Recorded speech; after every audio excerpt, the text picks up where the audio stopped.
Well, hello everyone. Welcome to another live stream on History 5 podcast. Today I'm joined by Justin Holmes from the Deconstruction Zone, and I have the link to his YouTube channel tagged in the description below. I will also have a link to his accounts on other sites as well in the description below as well, and also in the pinned comment. That being said, thank you for joining me today, Justin. Well, Jacob, I'm glad to be here. I'm a big fan of the channel, so I appreciate you having me on. Oh, thank you, and thank you for coming on. Yeah, so you were a pastor, and you learned something at seminary that eventually led to your deconversion. I'm sure it's more complicated than that, and we'll get into all the very specific details of the timeline of events. So the first thing I want to start is let's get right to the beginning. What led you to become a pastor in the first place? And then after you explain that, tell us what happened at seminary. Yeah, great question. So, I kind of got taken into ministry initially by accident. So I was very active in my church when I became a Christian. I had the traditional description of like the born again experience. That was kind of my experience. For me, it was kind of pretty life altering. And so I was very active in the church that I participated in, and I was dragging family members and friends to church. And after a while, the leadership of the church was like starting to put me in positions of like, hey, here's something you can do to serve the church, And then eventually they started having me, do speaking engagements and things like that. And so I kind of got put into ministry positions just because there was something that I could do to serve. And then by the time I was finishing high school, I was already kind of getting this idea that, I wouldn't mind doing more ministry. In fact, I could even see myself becoming a pastor one day. And I was already in engineering school. So I took 2 years of engineering at Bowling Green when I was in high school. And so I was talking to my dad about, what are my options as a young person? And I was thinking about going to Bible college instead of finishing my engineering degree. And thank goodness he's like, no, finish your engineering degree, then you can go to seminary. And so I did. I finished my engineering degree, and then I actually did 2 years at a Bible college, and then I did seminary after that. So my goal going into ministry was I wanted people to have the same life altering experience that I had. I wanted people to experience like the joy of meeting the God that I knew and experiencing the same experience that I had. Because for me, it was very transformational. And I don't have anything bad to say about my experience as a Christian. I know some people did have terrible experiences, and it breaks my heart that people did have those experiences. But that wasn't my experience. My experience was good. My leaving the faith had nothing to do with any bad experiences. So when you got to seminary, what happened there? What was the first thing that occurred that led to the domino effect? It's a good trickling question. All the way down to you leaving the faith.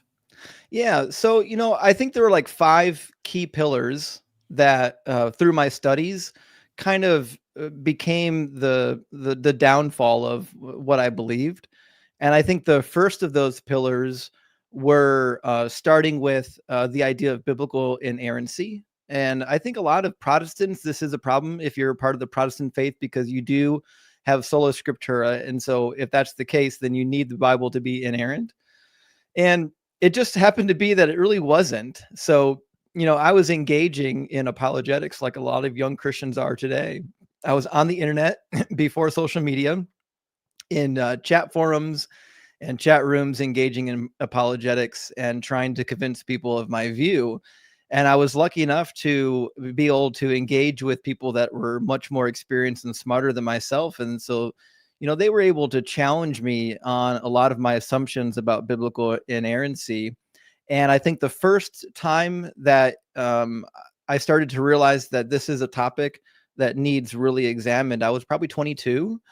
And I read I started to read some introductory books on the manuscripts of the Bible, because I was preparing to go to Bible college. And I started to read books on textual criticism. And I ran into some works by Bart Ehrman, a very famous atheist. I think the first book by him I read was Misquoting Jesus.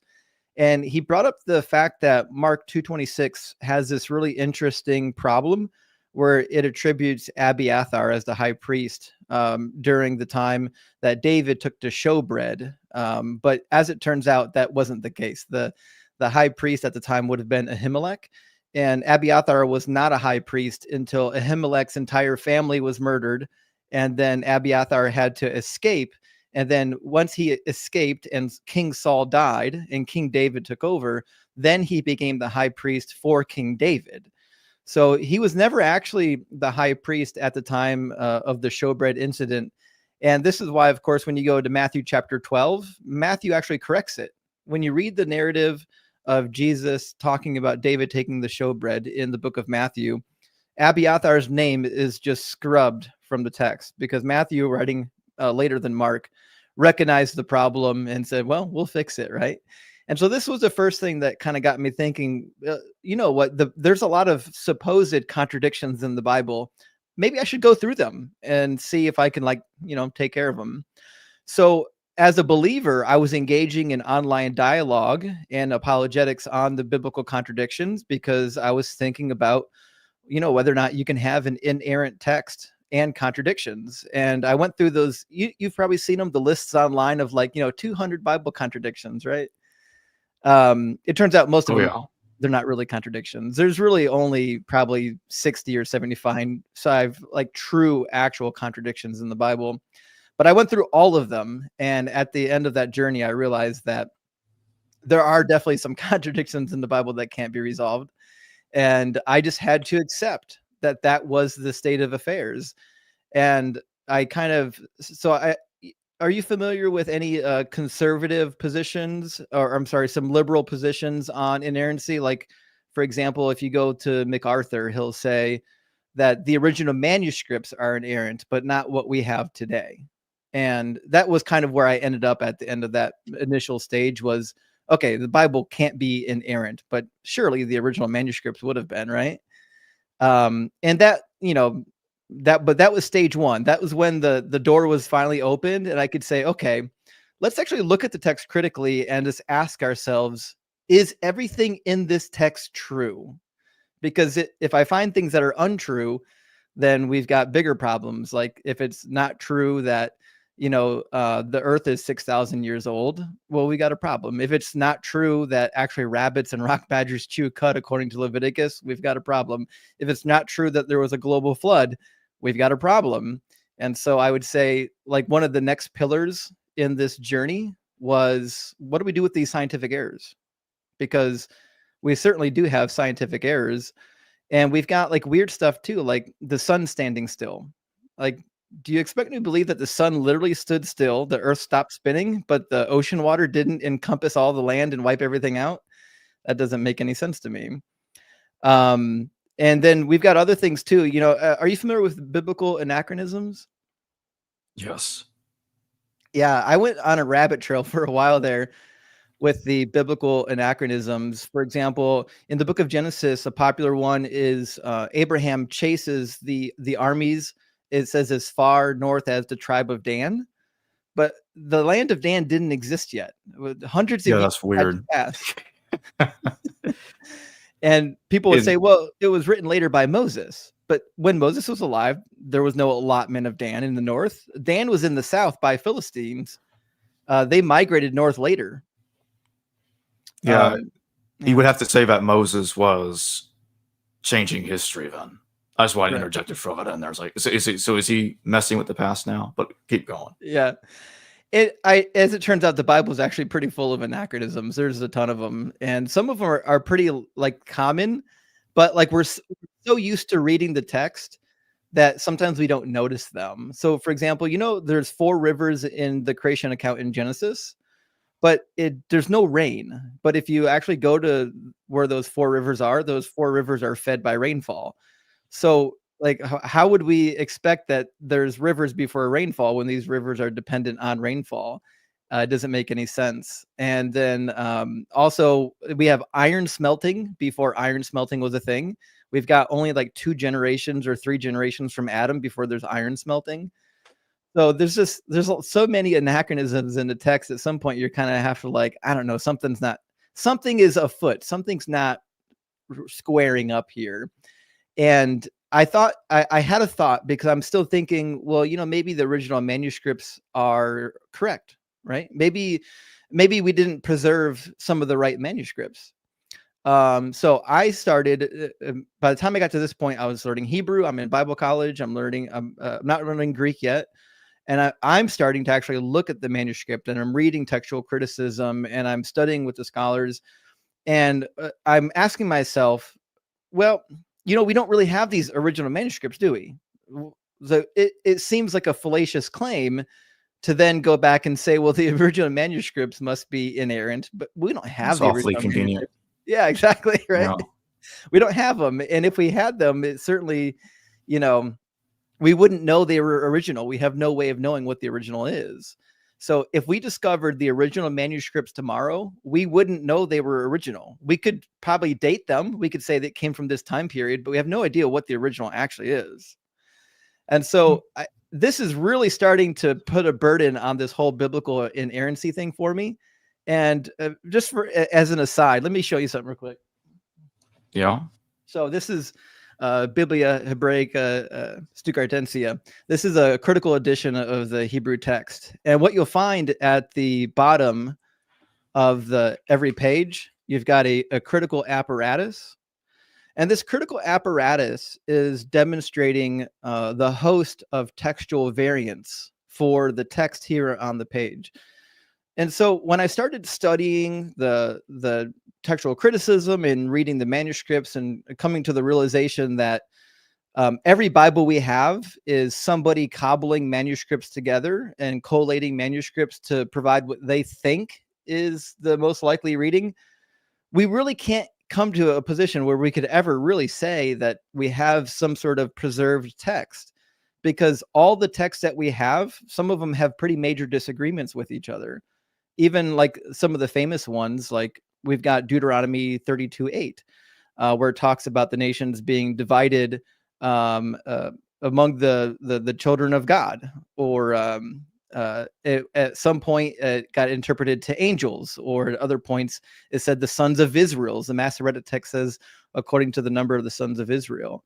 So, but like whether the nations were divided according to the number of the sons of Israel or a number of the sons of God / angels, that is a meaningful change. And it turns out there are hundreds of changes like that between our manuscripts. We don't really know what the original reading is. So at some point you have to kind of ask yourself, is biblical inerrancy necessary? And I came to the conclusion that probably not. Not only can we not demonstrate it to be true, but it doesn't really seem to be necessary. The Catholics are getting along without it. The Orthodox are getting along without it. So it must not be necessary. So I kind of put that on the shelf after a while and said, okay, we can move on to maybe some more important stuff. You know what I mean?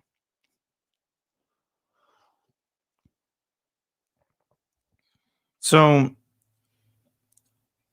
when you look at these anachronisms, like with Abraham and the tribe of Dan, it reminds me of another one that's very strange. It's in the pseudo. It's in a Targum pseudo Jonathan, Mm-hmm. and it makes out Aaron to be the father of Elijah, because it says that Elijah and Phinehas, like he's like I think he was supposed to be the first high priest, Mm-hmm. are the same person. Like, wait a minute, Elijah was Phinehas? I know. So what do we do? Do we move Aaron 1,000 years forward in time, or 500 years to 1,000 years forward in time, or do we move Elijah back? Like what? What's going on there? Yeah. And there's Yeah. weird issues too with, like, you can tell like there are certain texts that must have been written later when Israel was a much larger people group, and some texts that reflect an earlier time period where they were small. So like in the book of Kings, which a number of the books of Kings, like number of passages are pretty archaic. But there's one passage where they assemble for war. I think it's around 1 Kings 15-16. And there's only like of all the tribes of Israel, they're only able to find 7,000 men of the fighting age. That's it, with 7,000 men. But we already know from the Exodus and Numbers, it says that there were over 600,000 fighting men. So how did we go from 600,000 to 7,000 when presumably the population would have been growing during that time period? And so there's just lots of really weird anachronisms in the text that, like, if you're reading it carefully, you'll find them, but most people aren't reading it, and the ones that are reading it aren't really reading it carefully. And like Genesis 11, it talks about the Chaldeans. The Chaldeans didn't exist for at least 1,000 years later. That's not a term that they would have known. So it's just wild. And you already know that some of the more popular ones too, like it talks about the Philistines at a time where the Philistines didn't exist. There's always so much that you, like, when you dig into the history. For example, it talks about them building the storehouses of Pithom and Ramses. Well, the storehouses of Ramses were built in the 1200s. He reigned from like 1279 to like 1225. But the Exodus is placed in the middle of the 1400s. 1 Kings chapter 6 says the Exodus was 480 years prior to Solomon building the temple, which was 970, which means the Exodus had to have happened 200 years before Ramses existed. So, like, the book is just full of anachronisms galore, you know? Oh, yeah. But you know what? You can still be a Christian and still believe that the Bible is not inerrant. And I did that for a while. So I was able to kind of put that aside, and I would say, like, move on to things that I thought were a little more meatier. So I really wanted to study the Old Testament in Bible college and seminary. So I really focused on that. And the reason why I wanted to do that was because nobody else was doing it. Like, everybody wants to learn Greek. Everybody wants to learn the New Testament. Everyone wants to do Christian theology. And I was like, that's boring. No one's talking about the Old Testament. The Old Testament's huge. The vast majority of the Bible is actually the Old Testament. And I also thought to myself, if we're going to believe what's in the New Testament, we should actually read the Old Testament first. Because if the Old Testament has problems, then that means by necessity, the New Testament's got problems too. So I started to study the Old Testament law. I was really intrigued with the Old Testament law. And my theory was this.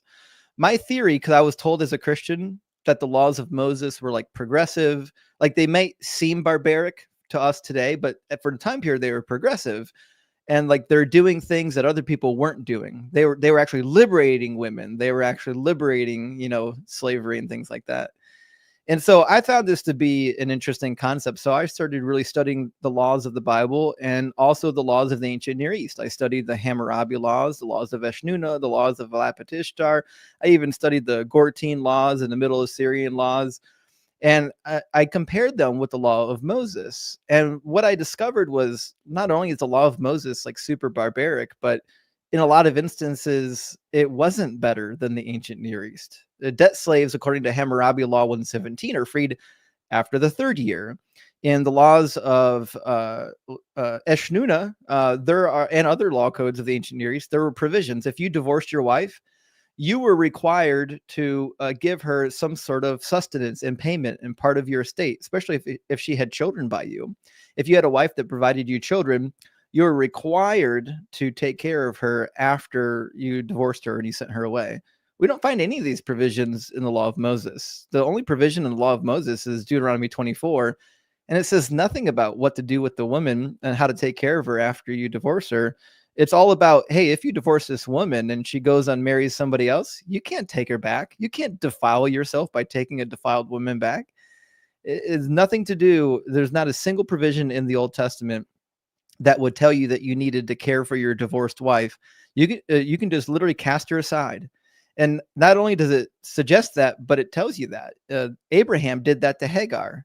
When he was ready to cast off Hagar, he gave her a loaf of bread, a skin of water, and cast her off into the desert. And it was only a short time before she was already on death's doorstep and God had to come in and save her.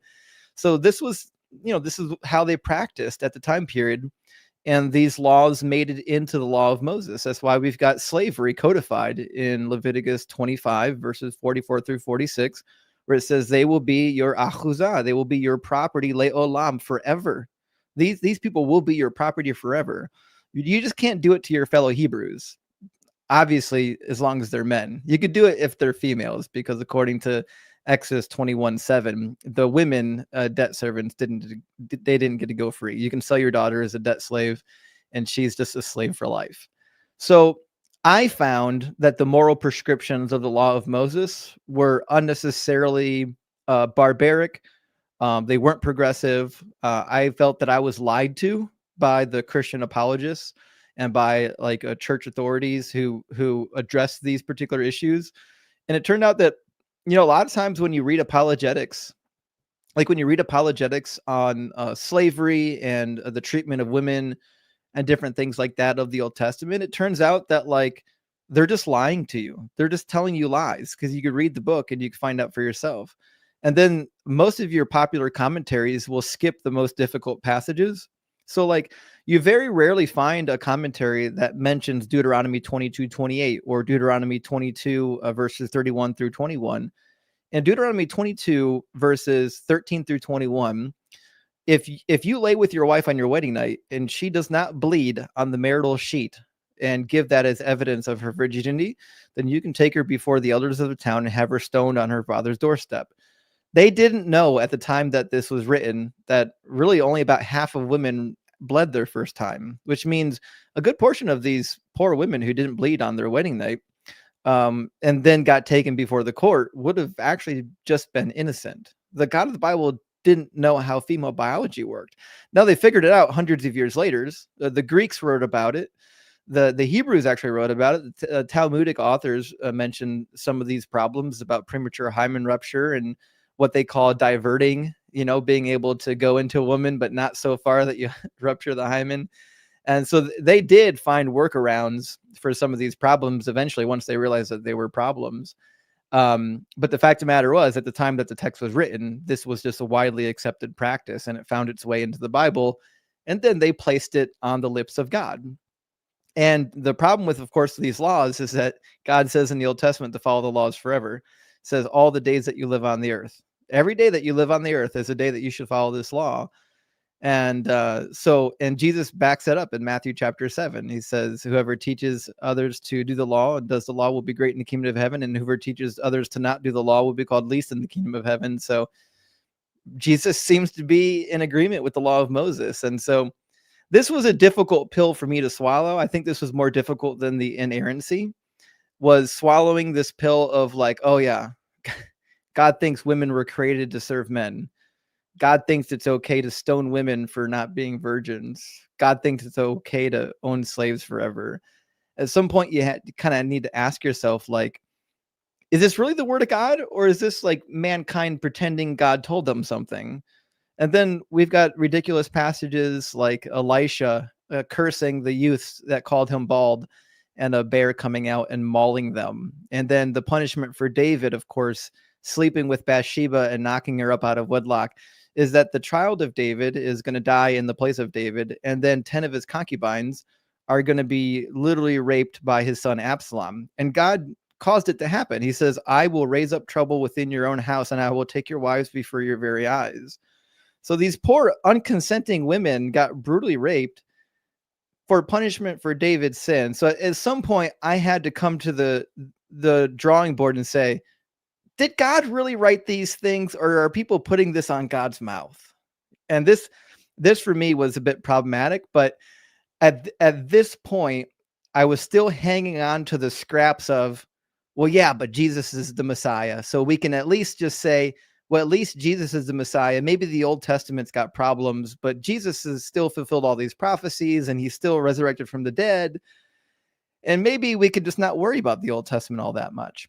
But unfortunately, that's not really how Christianity works. You need the Old Testament because the New Testament keeps giving justification for itself based on the Old Testament, as though everything in the Old Testament is true, and that all the prophecies about Jesus were fulfilled in Jesus.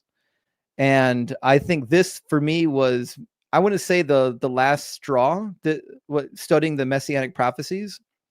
I'll give you, I don't think a lot of people are reading these, and I'll give you an example because I was already at the first stage of Bible college, and I had already been engaging in apologetics for some time.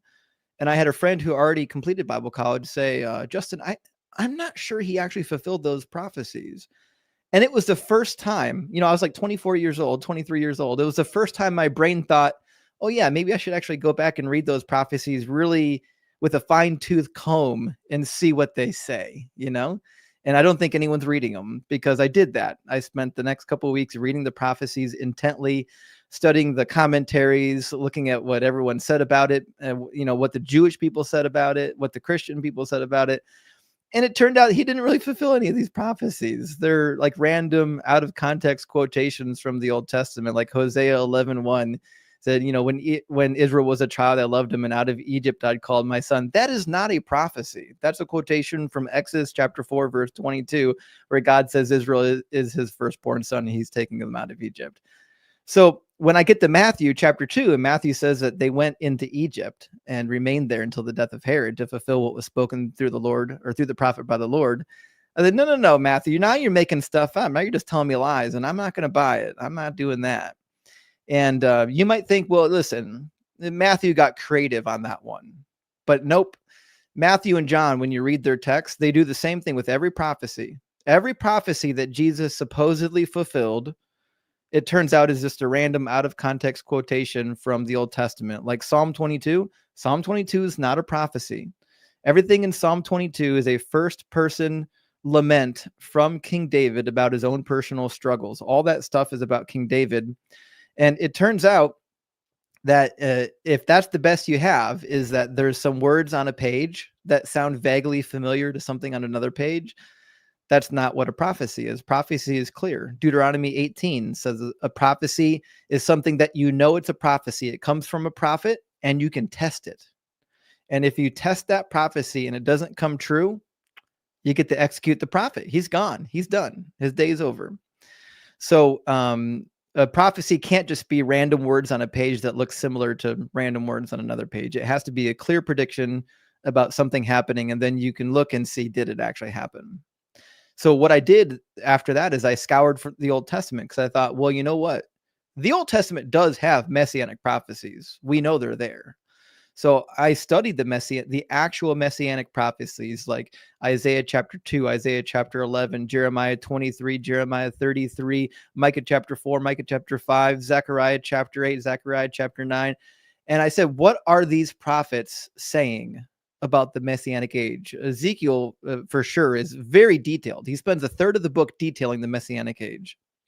What are they saying is going to happen when the Messiah comes? Well, all of them agree. They're going to rescue Israel from the lands which they've been scattered. The north and the south are going to be reunited. They're going to be one nation again. There's going to be a king on the throne forever.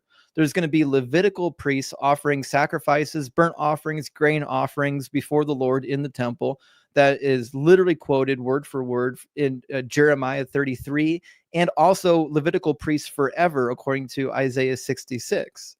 And so we have this idea that the law of Moses didn't go away. There's always going to be Levitical priests and sacrifices.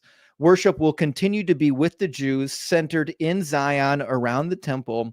And Christians are going to come to know the Lord through the restoration of Israel, God's people, not through somebody dying for your sins. A Messiah dying for your sins does not exist in the Old Testament, not even in Isaiah 53. Isaiah 53, read in context, is clearly about the nation of Israel.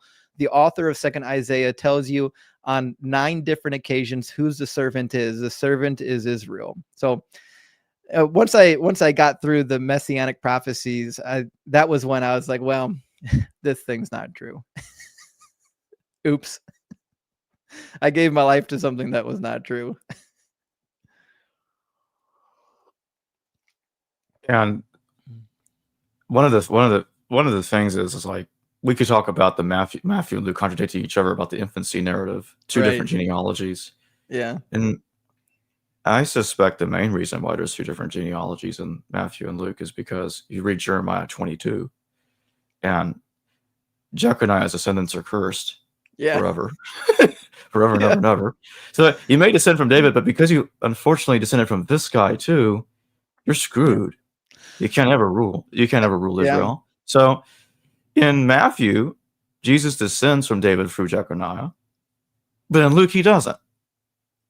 Luke fabricates this totally different genealogy, larger genealogy than Matthew's, And his version of Jesus doesn't descend No. from Jeconiah. So his Jesus is good to go. He doesn't have that problem. Yeah.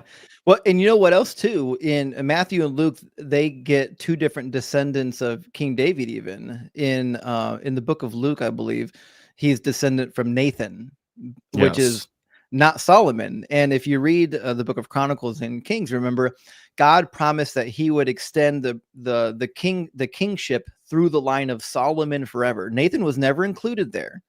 So Yeah. the messianic lineage has to go through the line of Solomon. And unfortunately, that line of Solomon is the one that's got Jeconiah. And Jeconiah was cursed. And people will say, well, yeah, but Zerubbabel was from the line of Jeconiah. But Zerubbabel was never a king. He never sat on the throne. He was never described as a Mashiach. He was never anointed. He was just the first kind of person in charge when they got back to the land. So yeah, I mean, if Jesus came through the line of Jeconiah, guess what? He's disqualified. But it's also irrelevant because he was never a king. Right. Right. And I think that's the most damning part of the whole Jesus narrative is you have to tell yourself lies like, oh, he's a spiritual king. He's a king in a kingdom far away that you can't see. But there's not a single prophecy in the Old Testament that says somebody's going to be a spiritual king or in a king far away. It says he's going to be king in the land of Israel on the throne of King David. And it says he's going to restore them to the mountains of Zion. Their hands will be over the sheeps again in the Shephelah. They're going to restore the land of Benjamin, the land of Judah, and he's going to be a king in Jerusalem. And it's all of this language about the Messiah is about a physical Messiah in a physical location. And so when you tell me that, no, God didn't mean that. He actually meant he's going to be a king nowhere in a place you can't see, you can't inspect, you can't test it. Well, how convenient is that? That's exactly what I would say if I was making excuses for why my Messiah was never a king. So I after the study, after getting through Bible college and really studying the messianic prophecies, I was kind of at the stage of being agnostic and thinking, well, there's probably something going on. I really owe it to myself to continue my education and do a full investigation. And I still kind of, believed in it, but I was like, I believe in it, but it's really problematic. But by the time I was through seminary, my brain was already convinced that I had seen enough that it simply couldn't be true. And I was full on agnostic, and I did that for a while. Most people don't go full on atheist as soon as they deconvert from their religion. There's usually like a stepping stone in there somewhere. Another thing that could be brought up real quick is that Matthew and Luke through Acts, because he doesn't talk about this in Luke. I'm talking about the contradiction about Judas's death. Yes. Did he hang himself, or did his guts explode? Like what happened? So, or did he? I know the apologist. I like to say somehow both happened at the same time, or he survived his guts exploding, but he hanged himself later. Right. Like what? Right. That's desperation. Well, that's what you have to do as the apologist. Yeah. You have to take the stories and smush them together and say, well, as long as we invent new details, we can smush some of these details together. But a lot of times it doesn't really work because like there are details that are misquoted that you cannot fix. So, for example, when you talk about simple word contradictions they're not necessarily narratival in nature. Numbers 23:19 is a classic. Does God repent? Does God change his mind? And we've also got another passage in the Old Testament that mentions God not changing his mind, but that's kind of the proof text, right? So like you have to ask yourself, if Numbers is correct that God doesn't change his mind, then we should not find instances in the Bible of God changing his mind. But unfortunately, he does that all the time. Oh, 1 Samuel is the other one. 1 Samuel says, moreover, the glory of Israel will not deceive or change his mind, for he is not immortal. So 1 Samuel 15:29 and Numbers 23:19 both say that God is not immortal and he will not change his mind. And this is consistent with an all-knowing being.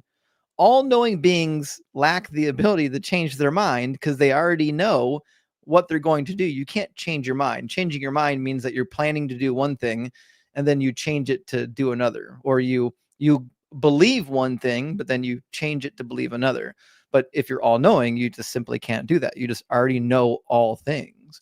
But then you get to like Exodus 32:14, where it says, when God's ready to wipe out the Israelites because he's so upset with their stiff-neckedness, right? God is starting to wipe out the Israelites, and it says in Exodus 32:14, the Lord changed his mind about the disaster that he planned to bring on his people. And you might say, well, listen, the Lord didn't change his mind. He actually knew all along that he wasn't going to destroy his people. But if that's the case, then you've got a second problem. You're still violating Numbers 23:19, where it says God would not lie. Well, if he didn't change his mind, then he did in fact lie, because he said, Moses, stand aside so I can wipe these people out and start a new nation with you. So he either lied or he changed his mind. It's one of those two things. So like some of these contradictions you can't smush together because they're not necessarily a narrative. It's just, definitionally true. He either changed his mind or he didn't. And it's the same Hebrew word. When it says in Numbers 13 and 1 Samuel that God doesn't change his mind, the word nacham in Hebrew just means to change your mind. That's all it means. It's even in the same verbal stem when you find it, God changing his mind. So, but yeah, I mean, I've actually assembled a list. I've kind of gotten famous for going over Bible contradictions, but I've got a list now that I've been keeping, and I've got over 60 legitimate Bible contradictions that I don't think can actually be resolved. I know people have tried, and I know all the resolutions for them, but none of them are actually good resolutions. So, but to me, they're just kind of fun. Like, I think you can believe that the Bible contradicts itself and still be a Christian. It just happens to be that a lot of Christians don't think so. So it's kind of a fun topic to talk about. What would you say are the most serious, if you came up with like the top 5 most serious contradictions in the Bible? What would those be? Yeah. Okay.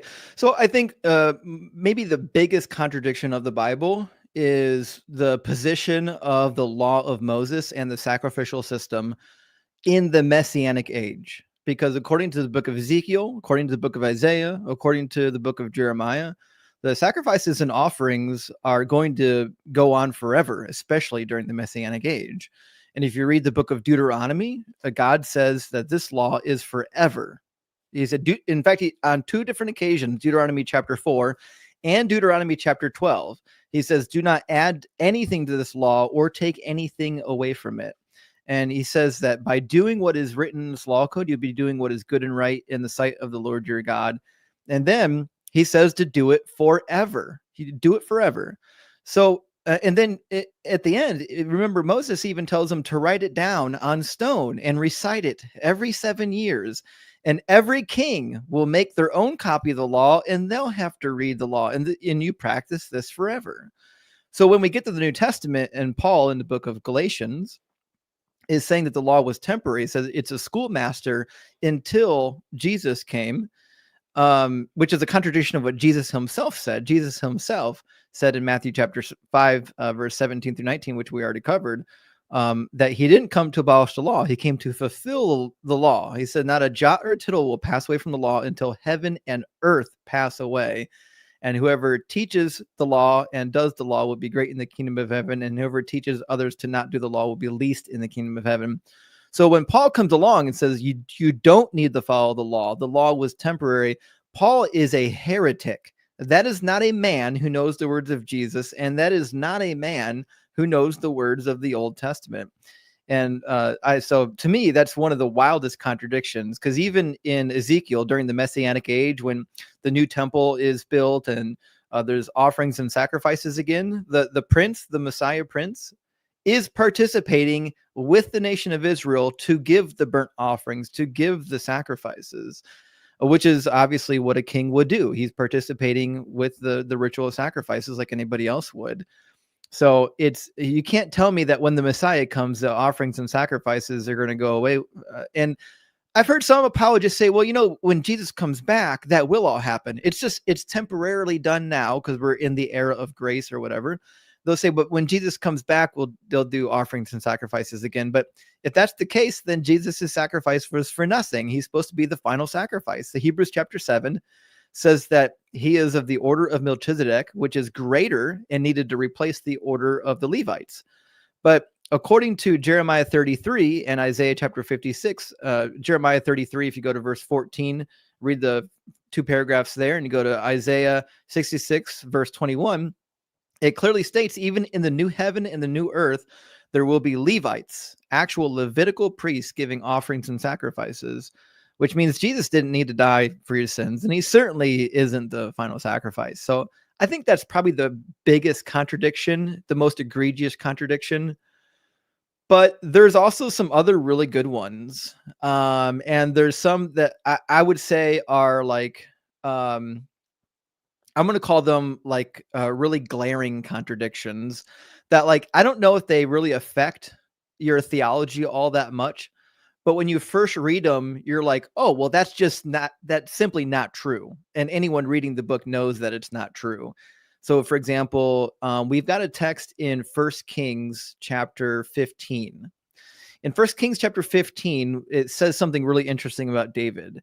It says that David was, remember, he was a man after God's heart. It says David was righteous in the sight of the Lord, and he did not turn aside from anything that he commanded, that God commanded him all the days of his life, except for the matter concerning Uriah the Hittite. So what the author is saying here is that King David did not turn aside from the law of God, except for on the one matter concerning Uriah the Hittite and Bathsheba, when he knocked up another man's wife. But that is simply not the case. If you go to 1 Samuel 21, remember we talked about him eating the showbread when Ahimelech was the priest?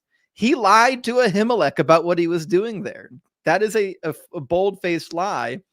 And then again, in 1 Samuel 19:11, if you guys remember the story, when in 1 Samuel 19:11, when he had to evacuate the palace, what happened? That what did his wife Michal do to act as a decoy? They took a graven image, they took an idol, and they placed it in David's bed and put goat's hair on it to pretend like David was there in the bed as a decoy.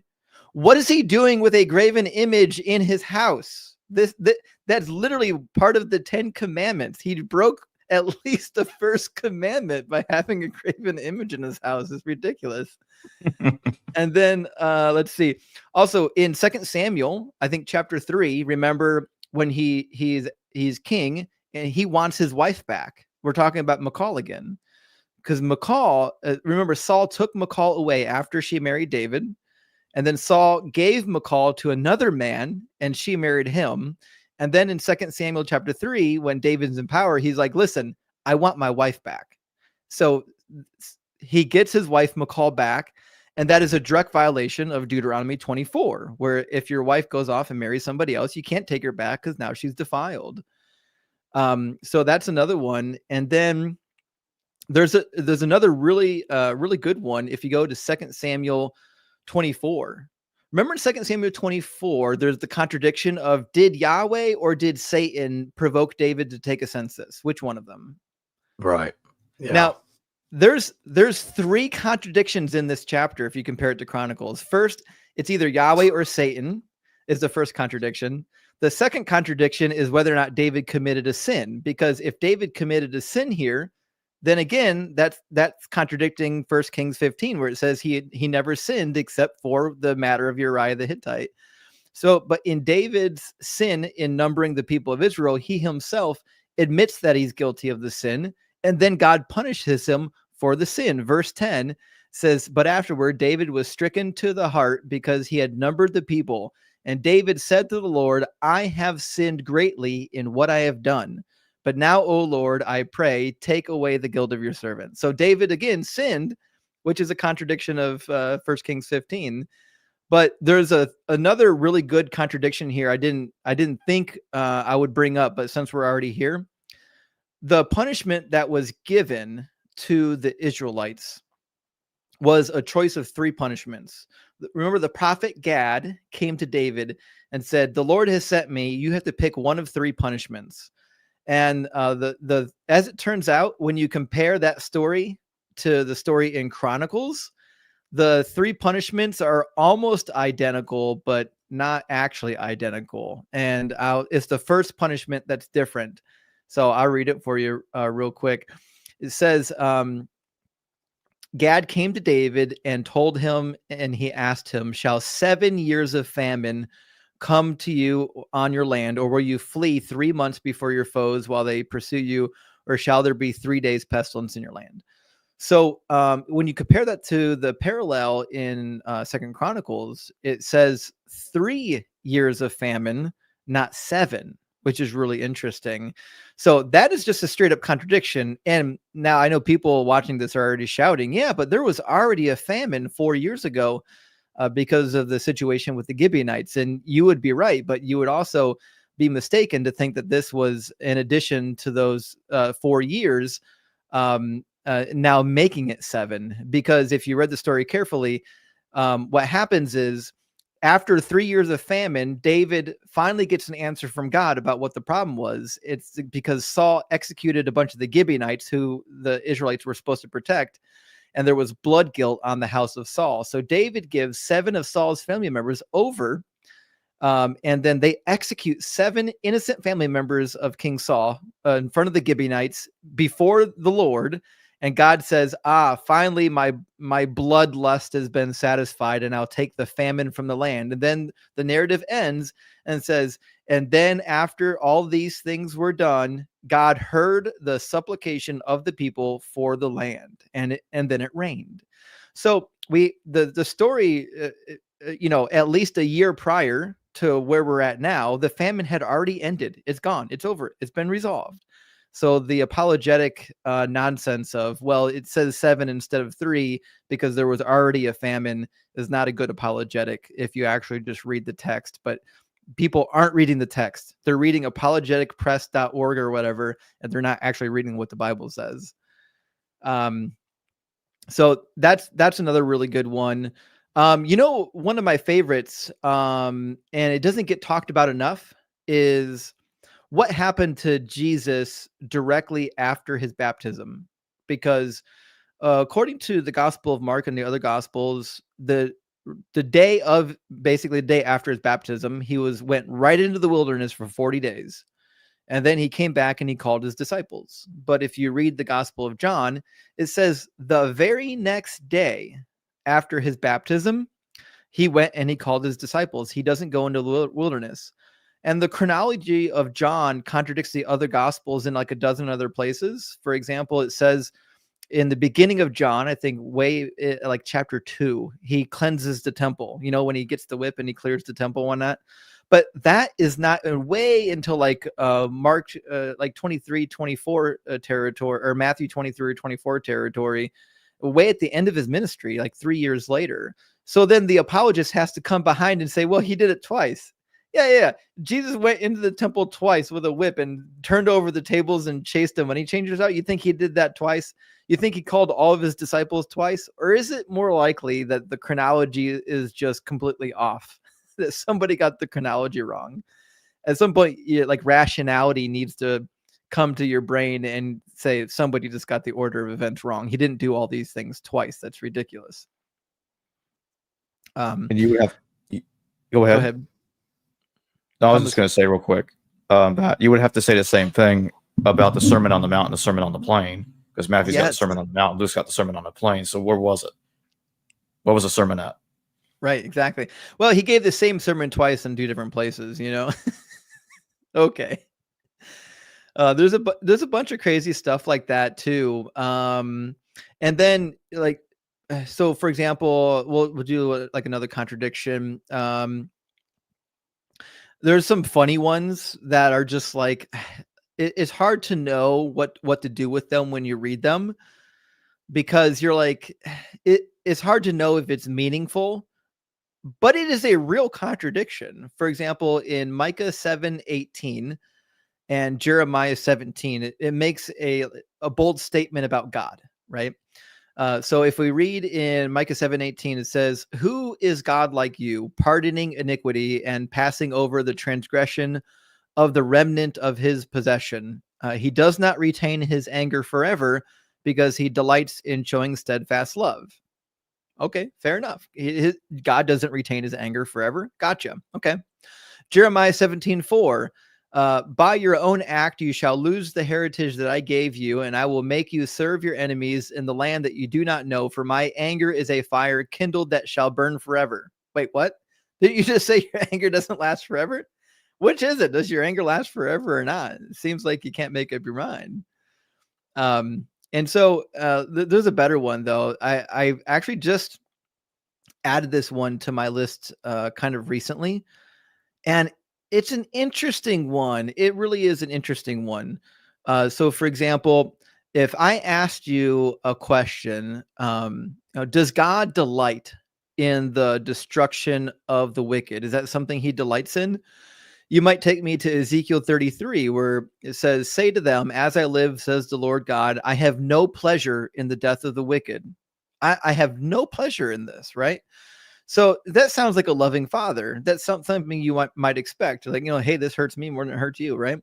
But in Deuteronomy 28, when he's giving the blessings and the cursings, and he's saying, hey, this is what's going to happen when you disobey me, says in 28:63, "And just as the Lord took delight in making you prosperous and numerous, so the Lord will take delight in bringing you to ruin and destruction." Literally the exact opposite. God is saying, if you don't obey me, I will take delight in destroying your wicked behind. I will delight in it, which is a direct contradiction. And it's just horrific. If God is a loving father, why would a loving father take delight in destroying people that are supposedly his children? It doesn't make any sense. But let's see. You want to do one more? Yeah, let's do it. All right. This is one of my favorites, and this is going to get like a lot of New Testament readers get bent out of shape on this one. It's an easy one, and it's just logically true. If you go to Romans chapter 3, and if you just ask a Christian, hey, why did Jesus need to die? They might say, well, because nobody could live up to the standard of God, and we've all fallen short of the glory of God, and we've all sinned, and because we've all sinned, because nobody is perfect, because only God can be perfect, then, none of us are actually righteous. And that's why we read it in Romans chapter 3. It says, as it is written, there is no one who is righteous, not even one. Okay, cool. So nobody's righteous. That's just a clear, straightforward statement. The problem is literally in the very first chapter of Luke, it says, in the days of King Herod of Judea, there was a priest named Zachariah who belonged to the priestly order of Abijah. His wife was descendant from the daughters of Aaron. Her name was Elizabeth. Both of them were righteous before God, living blamelessly according to all of the commandments and regulations of the Lord. And we see the same thing about Job. Job is referred to as Tam, or sometimes Tamim in Hebrew, which means blameless, without blemish. And we would imagine the same would have been true about Enoch. Enoch walked blamelessly before the Lord and pleased the Lord, and the Lord took him.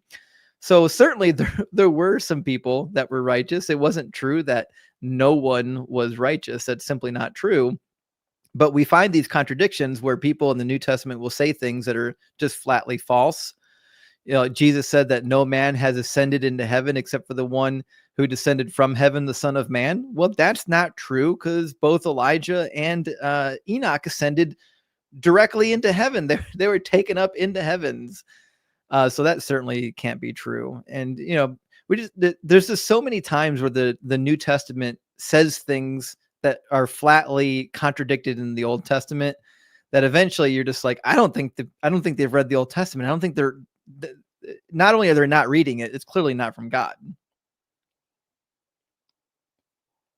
So let's take some super chat questions. Sure. Start with efficient typing for super chat. Misconception about a Messiah versus the Messiah. Messiah means anointed. Haven't there been many Messiahs? Wasn't Jesus a Messiah? Maybe not the Messiah. I think I know what he's saying, and this goes right to Jeremiah 33 And I'm going to read Jeremiah 33 real quick, because I think there's a little bit of a debate as to whether or not there is a Messiah, or whether or not will always just be a Messiah during the Messianic age. And Jeremiah says, for thus saith the Lord, David shall never lack a man to sit on the throne of the house of Israel, and the Levitical priests shall never lack a man in my presence to offer burnt offerings, to make grain offerings, and to make sacrifices forever. So the question you might ask yourself, is he referring to like there's just always going to be somebody on the throne, or there's going to be one person on the throne? That's a difficult question. I don't know the answer to that. And a lot of Jews will say that. A lot of Jews will say, we don't really envision there being just one Messiah. There's going to be a messianic age. And during the messianic age, there will always be a king on the throne. But then you've got one final problem that you have to resolve, which is like, okay, well, during the messianic age, theoretically, nobody's dying. This is the new heaven and the new earth. There is no death anymore.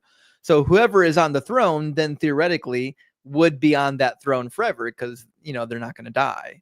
So there's a little bit of a merry-go-round here on whether or not there's one or multiple messiahs based on how you read the text. But hopefully that answers your question. Good to see you, Fish in a Time.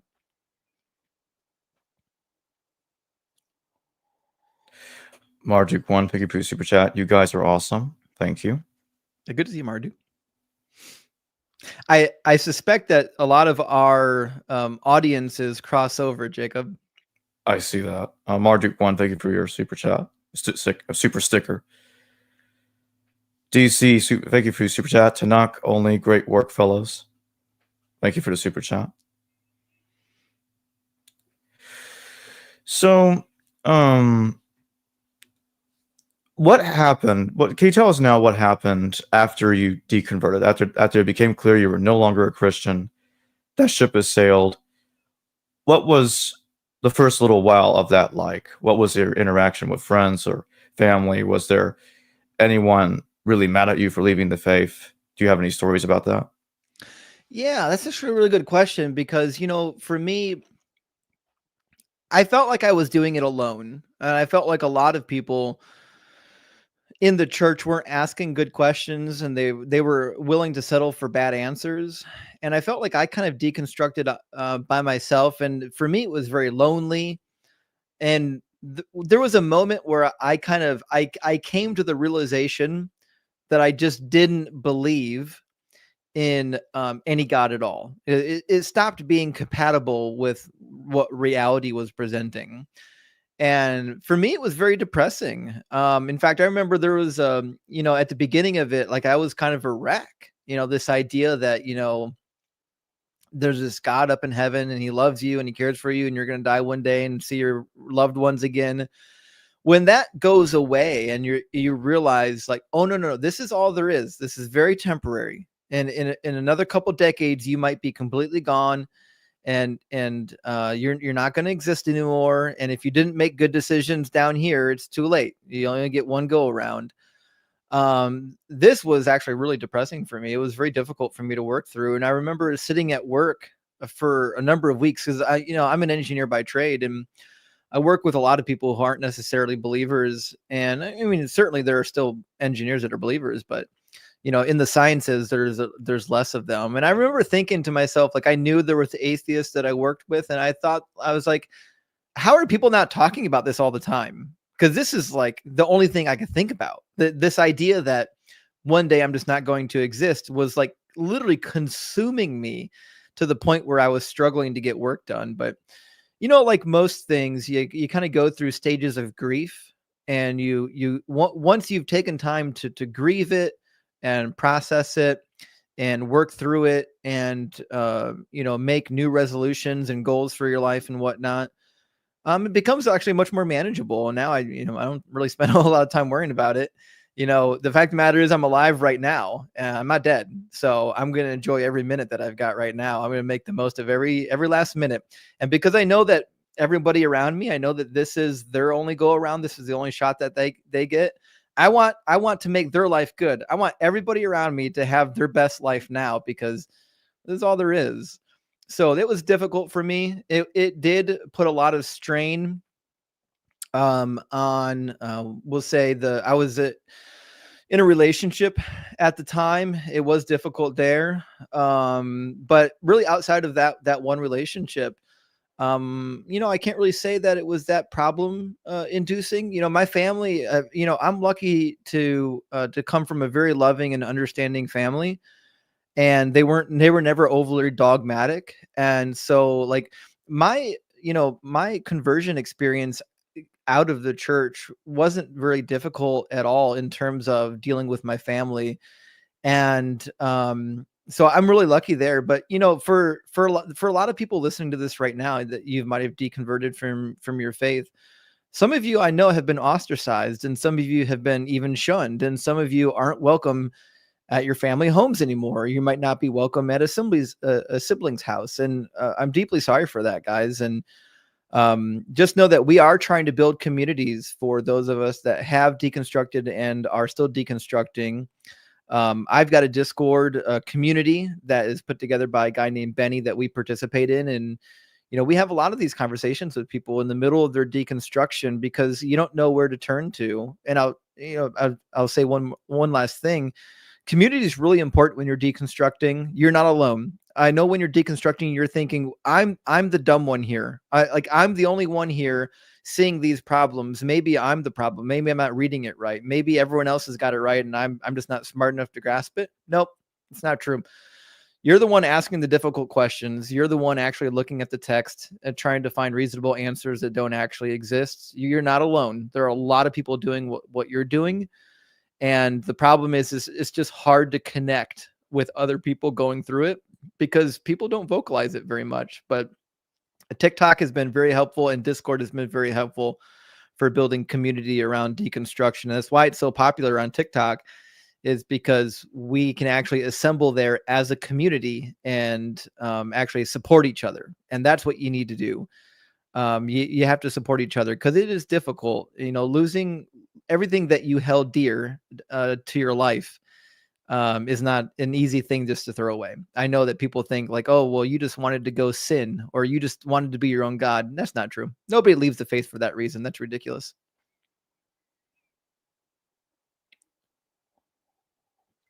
JM, thank you for your super chat. I appreciate it. Thank you for the thumbs up. Did did you receive any hate mail or people trying to scare you, obviously trying to threaten you with hellfire and trying to scare you to go back into the faith? Yeah, pretty much all the time. And that's what I found when I got online. I initially got online just to talk to people about their deconstruction and to support other people and to make videos about the topic. And I quickly found out that even having very calm, clear-headed conversations like, hey, there's a problem here, we should talk about it, people would get bent out of shape. I get hate mail and called the Antichrist. And listen, as a Christian, I dealt with atheists all the time. But it was my job. I thought it was my task, for a while to convert them, right? And I never really received a lot of hate from atheists. But as an atheist dealing with Christians, I've never seen more hate in my entire life. Never. I've never seen a community of people so full of vitriol and hatred as the Christians online that think I'm evil for merely not being a Christian and that my child's going to burn in hell, or that, my gay friends are going to burn for ever in eternity because they have a different, they love somebody of the same sex. These are hateful people. They're absolutely vile people. And I get messages from them every single day. There's not a day that doesn't go by that I don't get somebody sending me dirty, nasty, vile messages, cursing me out, calling me dirty names, all in the name of Jesus. I've never, as a Christian, had an atheist do that to me. I've never once, as a Christian, talking to atheists, had one call me a name or insult me. It's wild that these Christians who claim to have the Holy Spirit, who claim to be walking in the love of Christ, will get in your face and call you these types of names, and then they expect you, oh yeah, come to my religion. We're a religion of love. Yeah, you can miss me with that.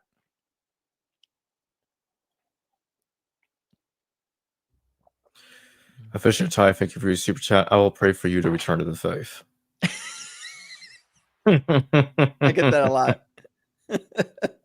Actually, I get a lot of like Catholic and Orthodox people that were like, well, you just left because you weren't really Catholic. If you learned the Catholic way, you wouldn't have left. I was like, yeah, well, whatever. Sure. Yeah, there's 40,000 denominations of different versions of Christianity. Pick one. Yeah, and Jesus prayed in John 17 that all the believers would be one as he and God are one, which means God didn't even answer Jesus's prayer. Listen, if God is not answering Jesus's prayer, he is not answering your prayer either. Right.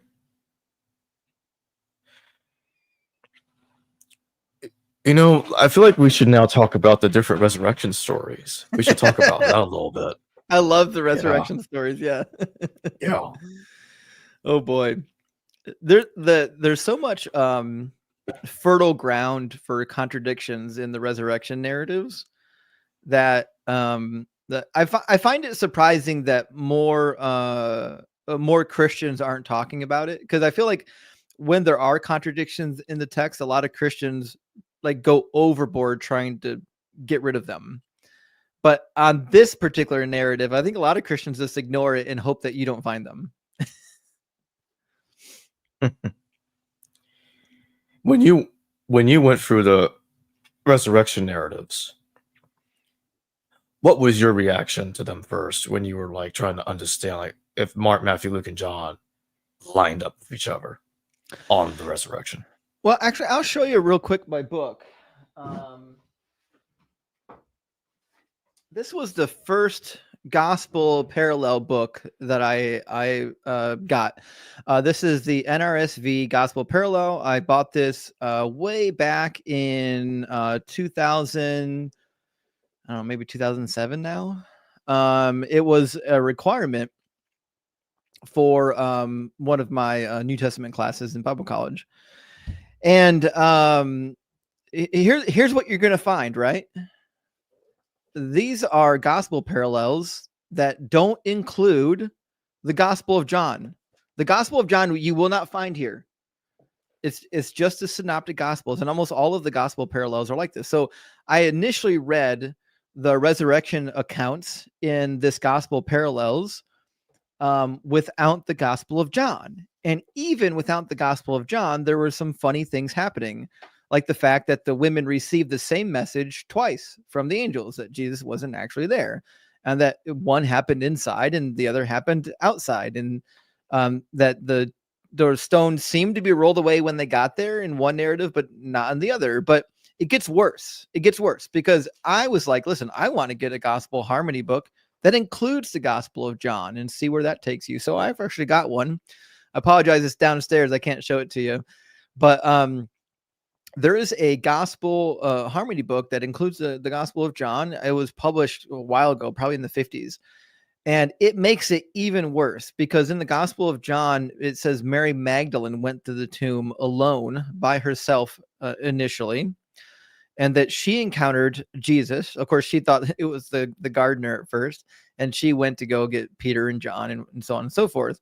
And this obviously is why the longer ending of Mark was added to Mark, because the longer ending of Mark mentions like, oh, by the way, the Lord appeared initially to Mary Magdalene. And so the longer gospel ending of Mark is trying to fix that particular tension. But it actually creates a bigger tension because now, if we conclude that Mary Magdalene did go to the tomb by herself and encounter Jesus initially by herself, then it's weird that she took a second trip to the tomb, according to the other gospel narratives. And it says in the other gospel, I forget if it was Matthew or Luke, Mark or Luke, one of the two. I actually got a spreadsheet of it. I'll pull my spreadsheet open. It actually says that as they were on their way to the tomb, they were debating among themselves how they would roll away the stone. Well, that's kind of an interesting thing because Mary Magdalene was part of this gaggle of girls, which means she was already there. She already knew the stone was rolled away. There should be no discussion about what to do with the stone. She should have just said, oh yeah, the stone is already rolled away. I already met the guy, but that doesn't happen. So to me, that's the most damning part of the whole resurrection thing is you have to believe that Mary just for some reason didn't tell these women and had amnesia on her second trip to the tomb.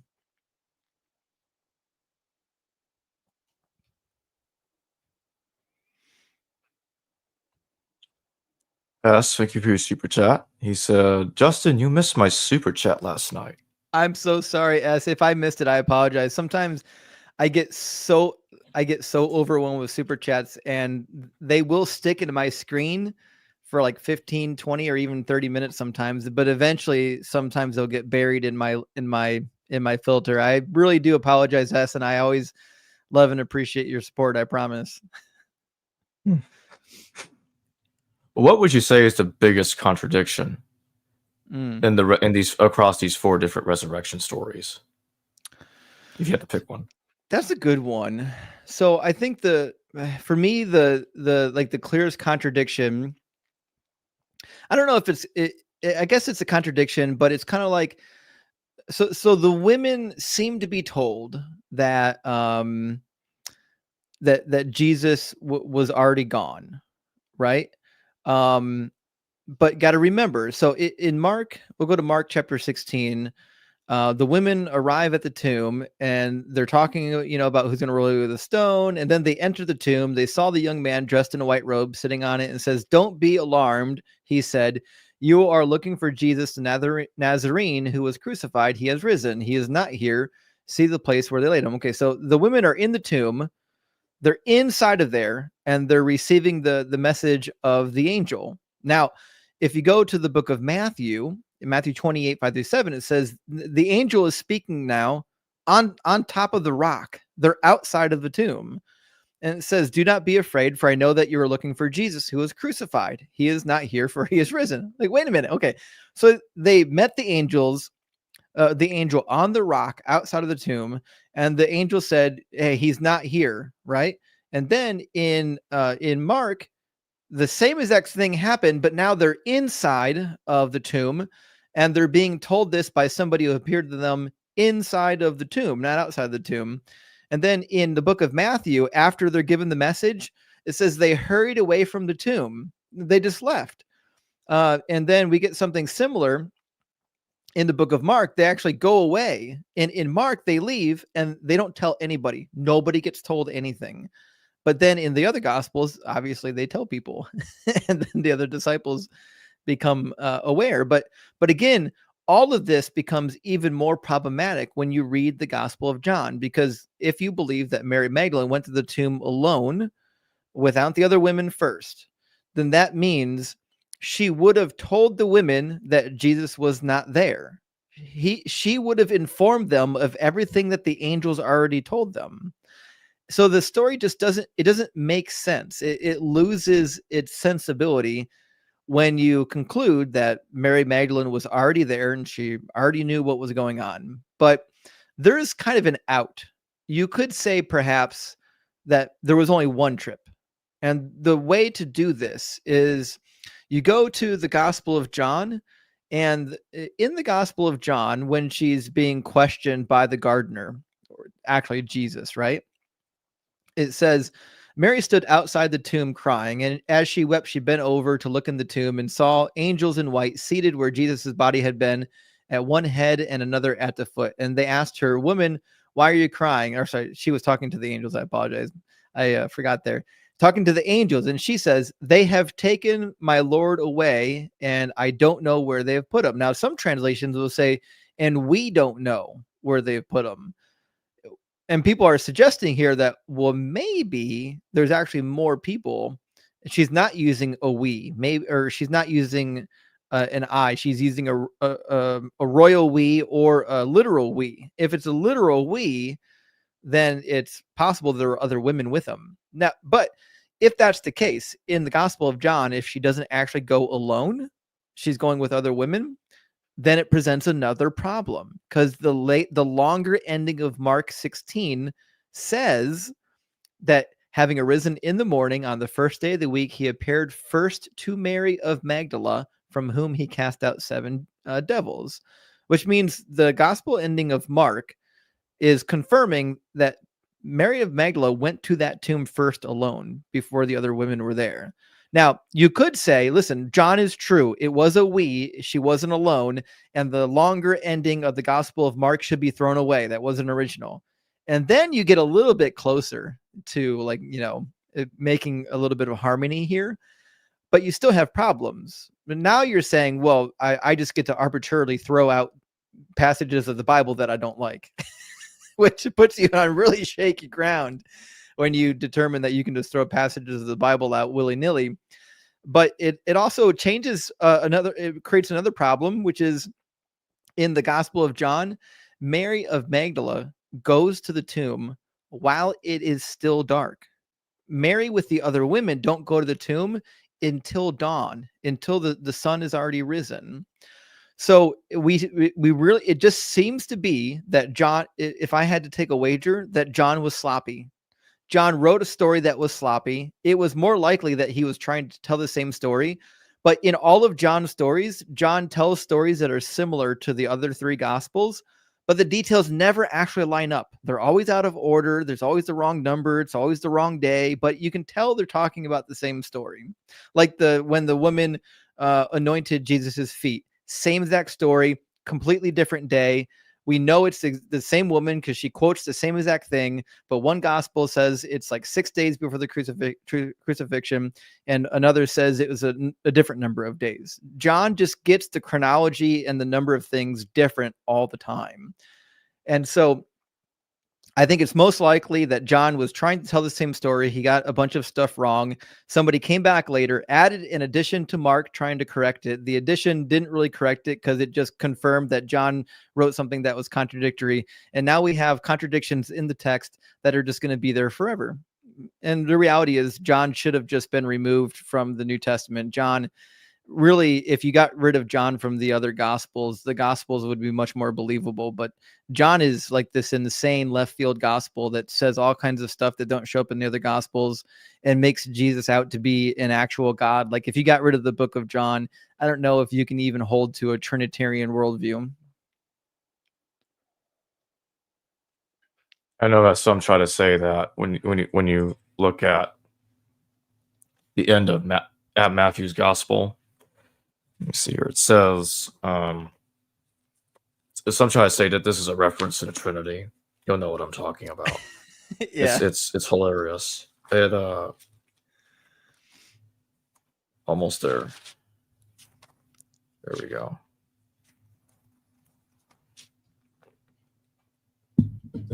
Go ye therefore and teach all nations, baptizing them in the name of the Father and of the Son and of the Holy Spirit. right. So Matthew 28:19. But while they do say things like that much later when they are preaching the Trinity, it's clear here that they're referring to the Father and the Son and the Holy Ghost as 3 distinct beings. They're not conflating them into the same being. Right. But this doesn't happen in the New Testament. That only develops outside of it much later. I agree. I and if you asked me about the historical Jesus, because I do think that there was a historical Jesus, and I know that a lot of people are on the other side of that camp. But if you asked me, do I believe the historical Jesus believed that he was literally God? No, I don't think so. I think the historical Jesus thought that he was the fulfillment of Daniel chapter 7, the Son of Man. And according to the book of Daniel, the Son of Man is pretty well described, actually. The one like the Son of Man. If you read Daniel 7, we've got this description of the archangels like Gabriel and Michael.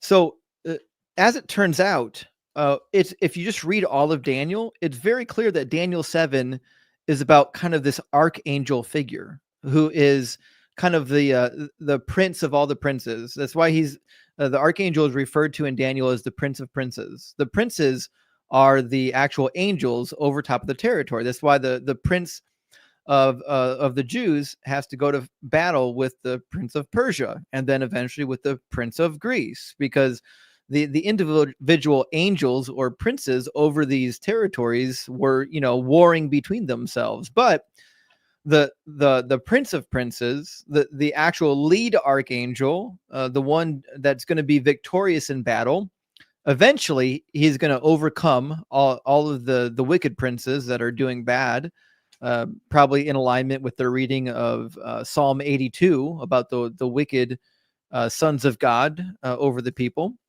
That he's going to be vindicated. So the highest angel, the one that overcomes all of the bad angels, they're going to be elevated according to the book of Daniel, and they're going to be given dominion over all of the nations of the earth. So all the wicked angels will be displaced, and this good angel, according to Daniel 7, is going to be placed over all the nations. That's why it says one like a son of man. It didn't say he was a human. It says he was like the son of man. And if you read Daniel, what you'll find is that the one who is like a son of man is described multiple times about the angels, about like Michael and about Gabriel. These are actually angelic figures. It just happens to be that the angels looked like mankind. So even the angel that is in the fiery furnace with Shadrach, Meshach, and Abednego says in two different places. In one place, it says that it looked like a man. And one place it also says that he was an angel. In another place it describes him as one like the son of a god. And then even Gabriel in Daniel chapter 9, verse 21 says, while I was still praying, when the man Gabriel, who I had seen in a vision before, came to me. So the angels are over and over again described as being a mixture of like man-like and godlike. So I believe that Jesus saw himself like one of these glorified archangels, which is why he's compared to Melchizedek. Because if you read the Dead Sea Scrolls, like the Melchizedek scroll and the book of Enoch and elsewhere, you'll find that Melchizedek is like this angelic type figure who's going to fight in the end times, just like Michael, but he's manifested various times on the earth. He's like this eternal priest that manifests throughout time at various occasions. So in Genesis chapter either 14 or 15, when he manifests, that was just one manifestation of Melchizedek. He actually has a divine birth. And Jesus is likened to Melchizedek, like one of these divine angelic figures who he's not God. He is not God. It just happens to be that he's also not necessarily a man either. And you'll never believe it. If you read the birth narrative of Melchizedek, Melchizedek had a miraculous birth from God. In fact, it was near one of the brothers of Noah who was married to this woman. And during his time of priestly duties, he wasn't sleeping with her and she becomes pregnant. And he's like, oh my gosh, did the watchers get her pregnant? Because I didn't get her pregnant. And it turns out it wasn't. It was a divine birth by God. God kind of created this baby in the womb. And then she actually dies giving birth. And he birthed himself, comes out walking and talking and prophesying as though he's already like fully formed. And this is like the legend of Melchizedek's birth. He had a divine birth. And so, wow, isn't it interesting that they painted Jesus just like this Melchizedek figure, just like the archangel from Daniel. So I believe that Jesus saw himself as a divine manifestation, similar to an archangel, similar to Metatron, similar to Melchizedek.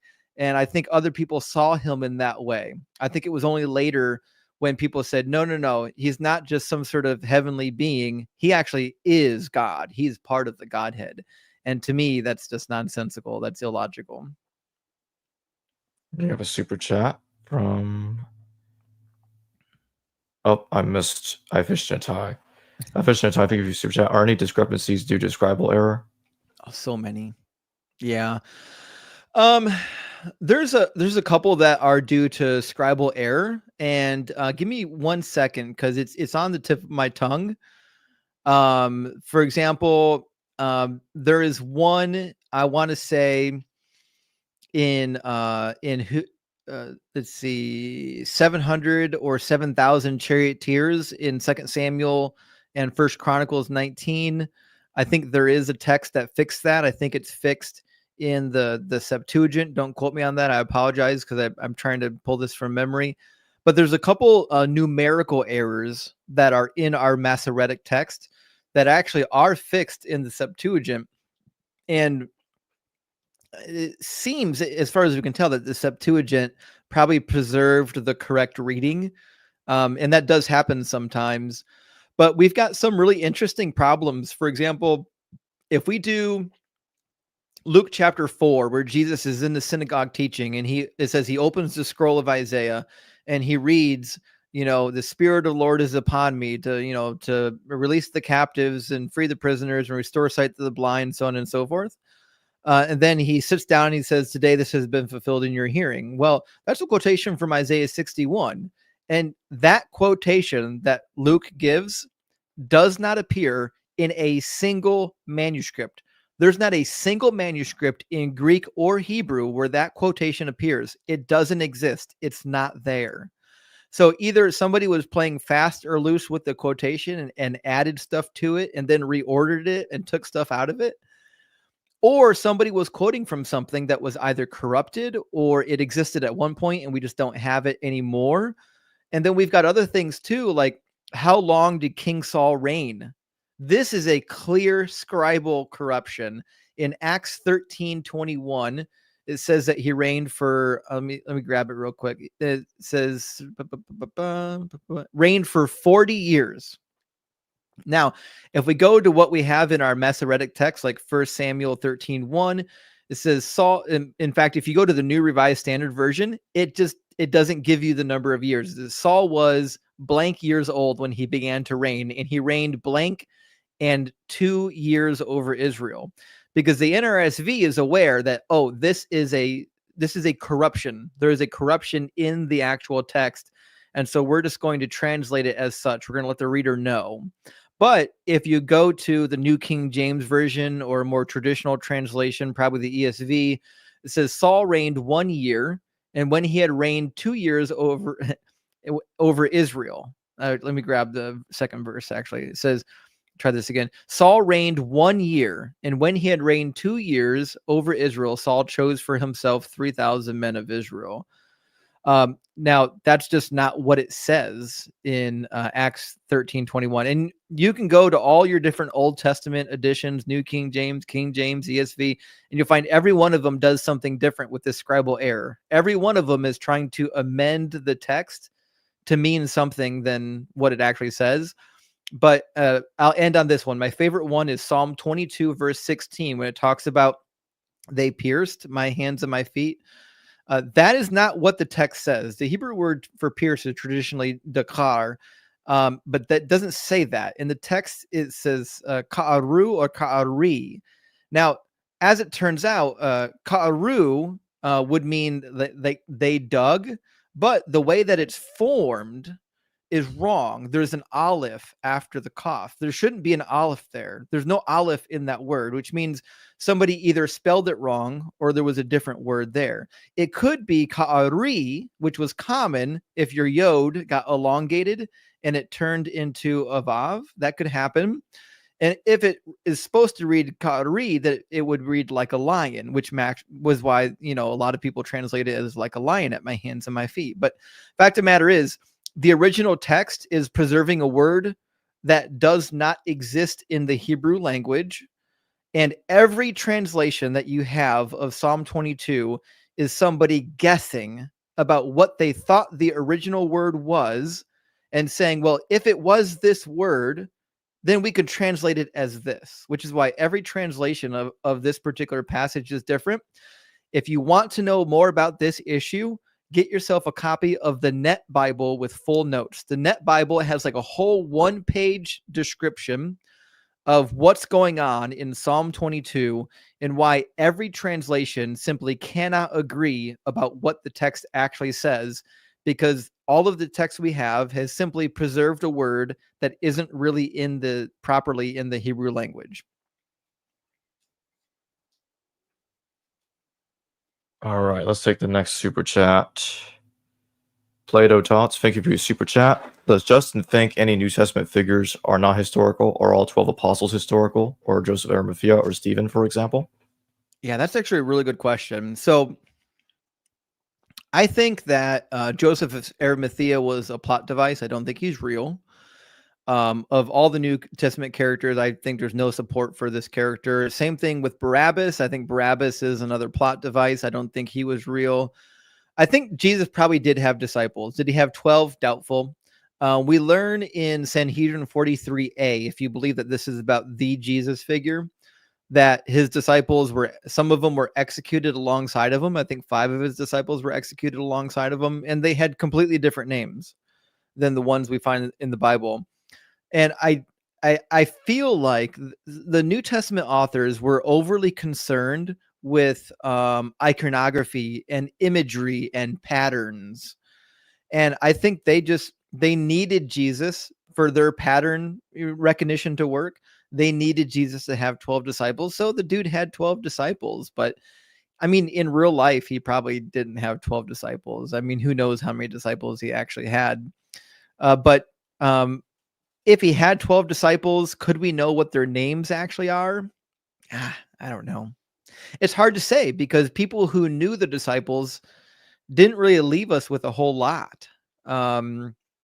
You're kind of left with the New Testament because the later traditions that preserve the tradition of the disciples, most of them didn't know the disciples. So they're clearly relying on the Bible. So you just have to ask yourself, do I actually trust what the Bible says about the disciples? And I think that's a personal decision. I don't really know where I fall on the 12 disciples, but I'm inclined to believe that he probably did have disciples. And maybe some of their names were preserved, but we got really weird things like the tax collector is named Levi in the Gospel of Mark, but is his narrative, when it gets copied into Matthew, changes his name to Matthew. And then like at some point he is the son of Alphaeus, but in another gospel he's not the son of Alphaeus. So it's just really confusing because you're like, okay, what, maybe he had a disciple that was a tax collector, but we don't really know who he is because they can't agree on what his name is or who his dad is.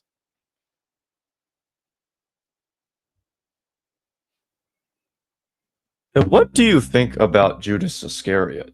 Oh, Do you think he existed? Do you think he betrayed Jesus? so that's the thing is, yeah, Judas is a tough one because I kind of feel like of all the disciple characters, Judas is the one that makes the most sense. Like if you read the first century history from like 100 BCE to 100 CE, and you read about the political climate of the time, and you read the writings of Josephus, and you read the Dead Sea Scrolls, you can see a guy like Judas existing. Like his personality, what he does matches, I think, what we know about the time. You know, there's a guy who's waiting for the Messiah. He's part of the rebel resistance against the nation of Rome that's occupying him, and he thinks he's found it. And then when he discovers that this actually isn't the Messiah, then he goes off the deep end. He's like, oh no, we got a big old problem here. I'm going to turn this fraud in. So to me, Judas is the most believable of the characters, but the problem is, like all the characters of the New Testament, even if they were real, like it has to be true that the description we have of them is somewhat legendary. And this is what happens, in religion. You always start with like a kernel of truth, and then as time goes, the kernel grows bigger and bigger, and people kind of add stuff to it until it's recognizable, but it's just not. There's definitely unauthentic parts that are in the mix now.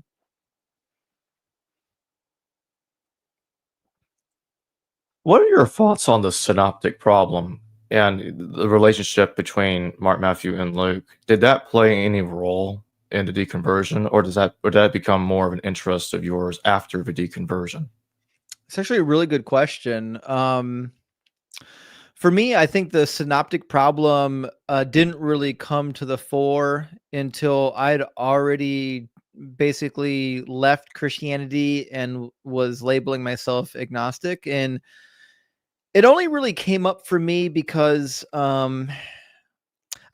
I forget what happened now, but there was a popular like televangelist, or it was like around Easter.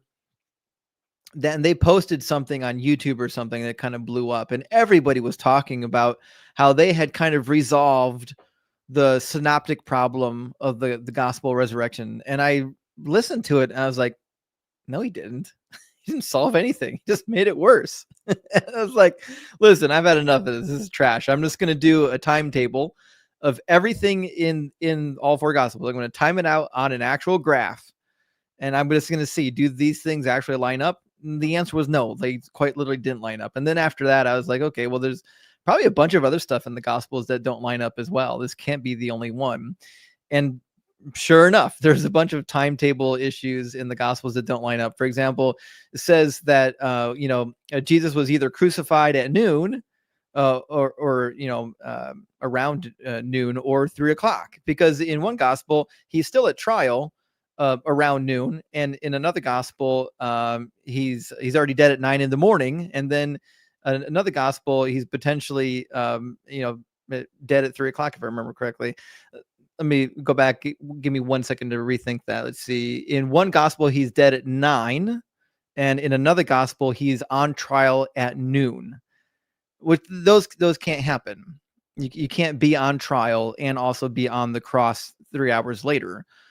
So that is a bit of a problem. Also, if you compare the gospels, you'll discover that Jesus gets crucified on different days.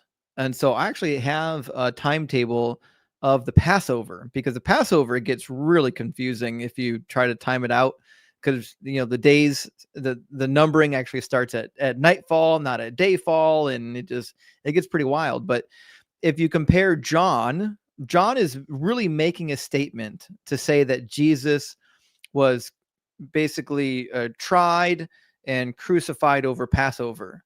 But all the other gospels actually have that happening sooner. And in fact, the Last Supper, the night where he was taken, was at least 2 nights prior, according to Matthew. According to Matthew 26, the Last Supper would have been 2 days prior to Jesus's Last Supper in the Gospel of John.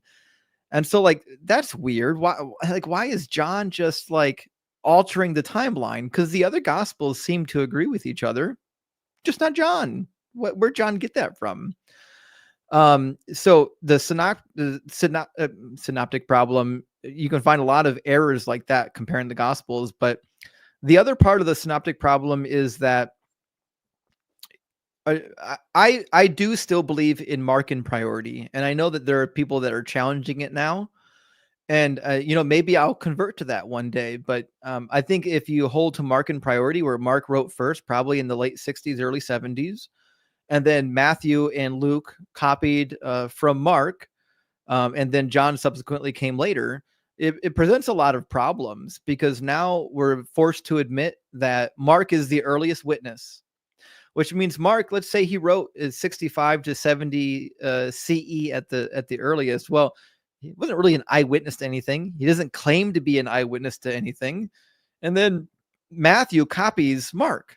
So Matthew, who supposedly was an eyewitness, he was one of the disciples supposedly, is now copying from Mark as the starting point for his gospel.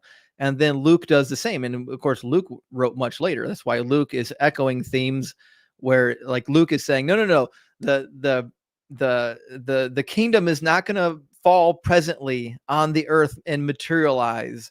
It's going to be inside of you. Like, Luke's trying to do cleanup control here, saying, listen, I know the kingdom hasn't come yet, but it actually has come. It just didn't come the way you expected it. And so Luke obviously is writing much later, which means we've got, like, Mark, Matthew, and Luke clearly just can't be eyewitnesses to anything, because there's no reason why Matthew would copy his own conversion story from Mark unless he was schizophrenic.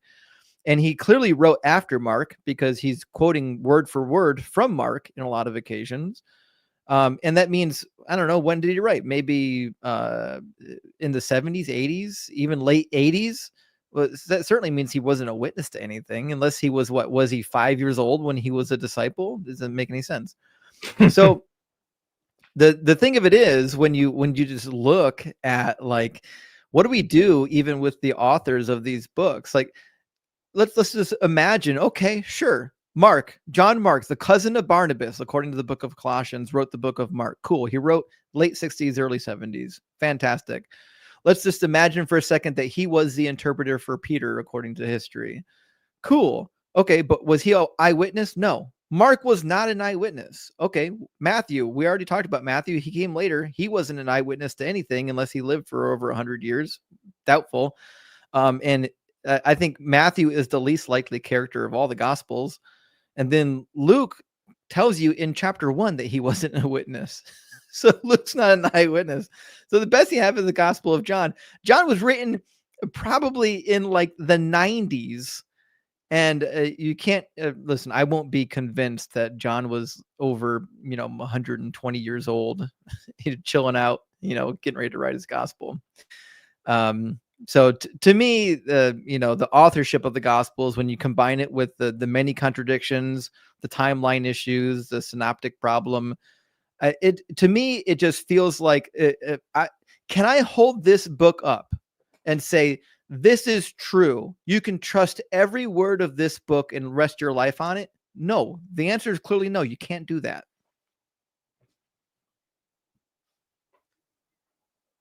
Yeah, I do believe in market priority myself. I do think, I know that this is not accepted by all scholars. I've had Professor James Edwards on the show before, and he talks about the Gospel of the Hebrews. I'm convinced that it existed. I think it helps that Papias talks about it. I agree, yeah. Unless you want to think he made it up, but that's weird. But well, what do you think about parallel gospels? So I toyed with the idea for a bit that there could have been a parallel Hebrew gospel that was translated from the Greek, not the other way around. Because I think people would have been keen to do that as a pretense for claiming authority. The problem with that view is when you read what Origen, Jerome, and others quote from it, True, and Irenaeus included, the material in Hebrew Matthew is nothing like we see in our Gospel of Matthew. That is true. So they're not the same text. And so I think it was written, I think Hebrew Matthew was written before Mark. Now, I personally put the Synoptics a lot later than you do, because I'm convinced by Dr. Samuelson or Dr. Bartosz Adamczewski and others that have similar views that the Gospels are 2nd century. Have you read Richard Bauckham on this? I am familiar with his work, Jesus and the Eyewitnesses. That's probably his most famous. What about? Yeah. Well, I don't agree with his views on it. I find it interesting. I don't agree. I'm not convinced. I think I agree with both of you. So I think the Gospels, for me, when I read them, read like a conglomerate of texts that probably came from different time periods that were then assembled into a text. And if that's the case, we could probably say that there are some portions that are preserved that might be old, and some portions. How do we know that though? Exactly. That's yes. my problem. That's hypothetical. Yes, I agree. That's kind of like, I respect the work being done on the Q source, great scholars and all. I get it. I understand why they believe that Matthew and Luke are independent. I don't agree with that. I feel like Matthew and Luke are too similar. Yeah, but they have two different genealogies. I know the genealogies are different. I'm not so sure that's a good enough reason to say they're independent of one another, Right. So like, I think one knew the other. Now you have the Thur hypothesis that says Luke knew Matthew, and you have the Matthean posteriority hypothesis that says Matthew knew Luke. But both positions hold to Mark and priority, regardless. Right. So there's different ways you can look at it. Late 90s CE currently.